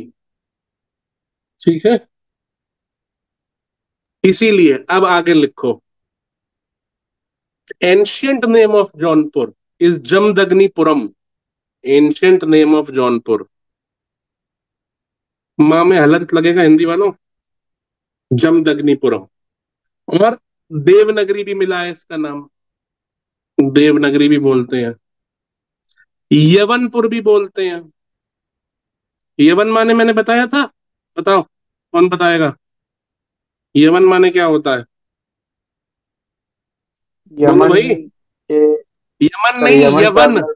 सर हाँ, फॉरेन स्पाइसेस। इन्वेडर्स जो सर स्पाइसेस खा रहे, ग्रीक वो तो ग्रीक यवन प्रिया हो गई, यवन ग्रीक्स प्रिया ग्रीक बोल सर। देते हैं। ग्रीक्स और यस जितने सर। भी अरेबिक इन्वेडर्स आए थे, इनके लिए कॉमन टर्म यूज करते थे यवन। तो यहाँ पे दूर देश के कई लोग आके बसे, इस्लामिक वर्ल्ड से, आपके ईरान से, पर्शिया से, सऊदी अरब, मतलब उधर से काफी लोग यहाँ आते थे, तो इसका नाम ही पड़ गया था यवनपुर। क्या नाम पड़ गया था? यवनपुर। अच्छा, हम जानते हैं अवधी साइड में या को जा बोलते हैं। ठीक है, जैसे आपने बताया होगा भाई कोई यज्ञ हो रहा है, तो कहते हैं ना कि यजमान को बुलाइए, तो बोल देंगे जजमान को बुलाइए। यमुना को जमुना बोल देते हैं। तो ऐसे ही यवनपुर से ये हो गया जवनपुर, और जवनपुर से ही हो गया जौनपुर। तो भाई हमने तो पढ़ा था यार कि फिरोज शाह तुगलक ने अपने भाई जौना खान की याद में बनाया, लेकिन जब हमने और इतिहास पढ़ा तो पता चला कि नहीं यार, इसका तो पहले से नाम ही जौनपुर था। तो ये इतिहास है, history is written by victors. जो जीता उसने वैसा इतिहास लिख दिया। क्योंकि हम पढ़ते हैं जौनपुर की स्थापना किसने करी, फिरोज शाह तुगलक ने। लेकिन जब इतिहास में और आप डीप जाएंगे, तब आपको पता चलेगा पन्नों में कहीं खोया हुआ कि जौनपुर तो इसका नाम बहुत पहले से है। और आपको मैंने पूरा बताया है, ऐसे नहीं आउट ऑफ द बॉक्स बताया है। देवनगरी से यवनपुर, यवनपुर से जवनपुर, और जवनपुर से ही जौनपुर बन गया, है ना? ठीक है, समझ ठीक में है। आ गई फिर बात? हाँ। Yes sir. और एक पॉइंट और लिखो, पद्मावत किसने लिखा था? श्वेता, सर पद्मा। मलिक मोहम्मद, मलिक मोहम्मद यस, जायसी। तो जो मलिक मोहम्मद जायसी है ना, वो जौनपुर के ही थे। लिख लो, मलिक मोहम्मद जायसी बिलोंग टू जौनपुर। मलिक मोहम्मद जायसी जौनपुर के रहने वाले थे। ठीक है जी। एक यस यहाँ पे और एक मंदिर है, चौकिया माता मंदिर, चौकिया देवी है, बहुत मान्यता है जौनपुर में। चौकिया देवी, सर। ये जौनपुर में जो यादव रहते हैं ना, यादव ऑफ जौनपुर, उनकी कुल देवी मानी जाती है ये। इंग्लिश में लिखो है ना, tutelary deity, tutelary deity of Yadav of Jaunpur. आगे जब मैं आपको पढ़ाऊंगा, वैसे आप पता करके आए तो अच्छा है। इष्ट देवी या इष्ट देव और कुल देवी या कुल देव में क्या फर्क होता है? होता है, एक होता है इष्ट देव, एक होता है कुल देव। तो पता करना। ये था सर आपका सर इष्ट मतलब कि, जौनपुर सल्तनत। हम्म। तो मुझे पता है इसका मतलब। सर हम्म। इष्ट मतलब कि जिसे आप मानते हैं, है। जिसे आप सबसे ज्यादा मानते हैं। और कुल देवी, सर कुलदेवी का मतलब होता है जिनकी हमारी पुरखों से पूजा होती आ रही है, हमारे कुल में जिनकी पूजा होती है उन्हें जहां से कुलदेवी वंश कहते शुरू हुआ है, जहां से शुरू हुआ हैं। है यस सर। वंश, है ना। हम्म। हाँ सर। ये देखो भाई, ये आपकी अटाला मस्जिद है। ठीक है। जो कि अटाला देवी टेम्पल था पहले। ये बोलना जरूरी था नहीं वैसे। ठीक है, ये इसका फ्रंट गेट है। ओके। ये आपकी लाल दरवाजा मस्जिद। ठीक है। ये आपका वो, तीसरा क्या लिखवाया था एक मैंने, नाम बताओ। एक तो झांझरी मस्जिद। ठीक है। और ये है जी आपका शाही पुल, जो अकबर मुगल काल के दौरान बनवाया गया था। दिख रहा है? ये देखो, और देखो। अब तो इसमें काफी लाइटिंग वाइटिंग हो गई है, देखो रात में ऐसा दिखता है, काफी सुंदर दिखता है। और ये गोमती रिवर है। ठीक है, और ये मैंने लिखवाया है, यमुना नहीं है। ठीक है। तो ये आपकी जौनपुर सल्तनत, शर्की वंश यहाँ समाप्त होता है। आगे हम देखेंगे, अब अगले महीने मुलाकात होगी। ठीक है। इसको रिवाइज करो अच्छे से, जो बैकलॉग हैं उनको निपटाओ, और रिवीजन करते रहो यार। ओके। कौन यस कौन है सर यहाँ? थैंक। हेमेंद्र, अंतिम, साबिर, श्वेता, विशाल। जी सर, तो धन्यवाद। रिवाइज प्रॉपर करते रहो भाई, है ना। जी सर। चलो, ठीक है। Okay, bye. यू। शुक्रिया सर जी।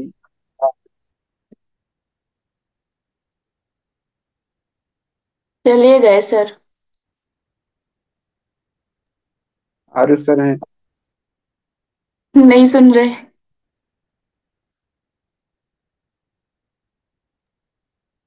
चलो फिर।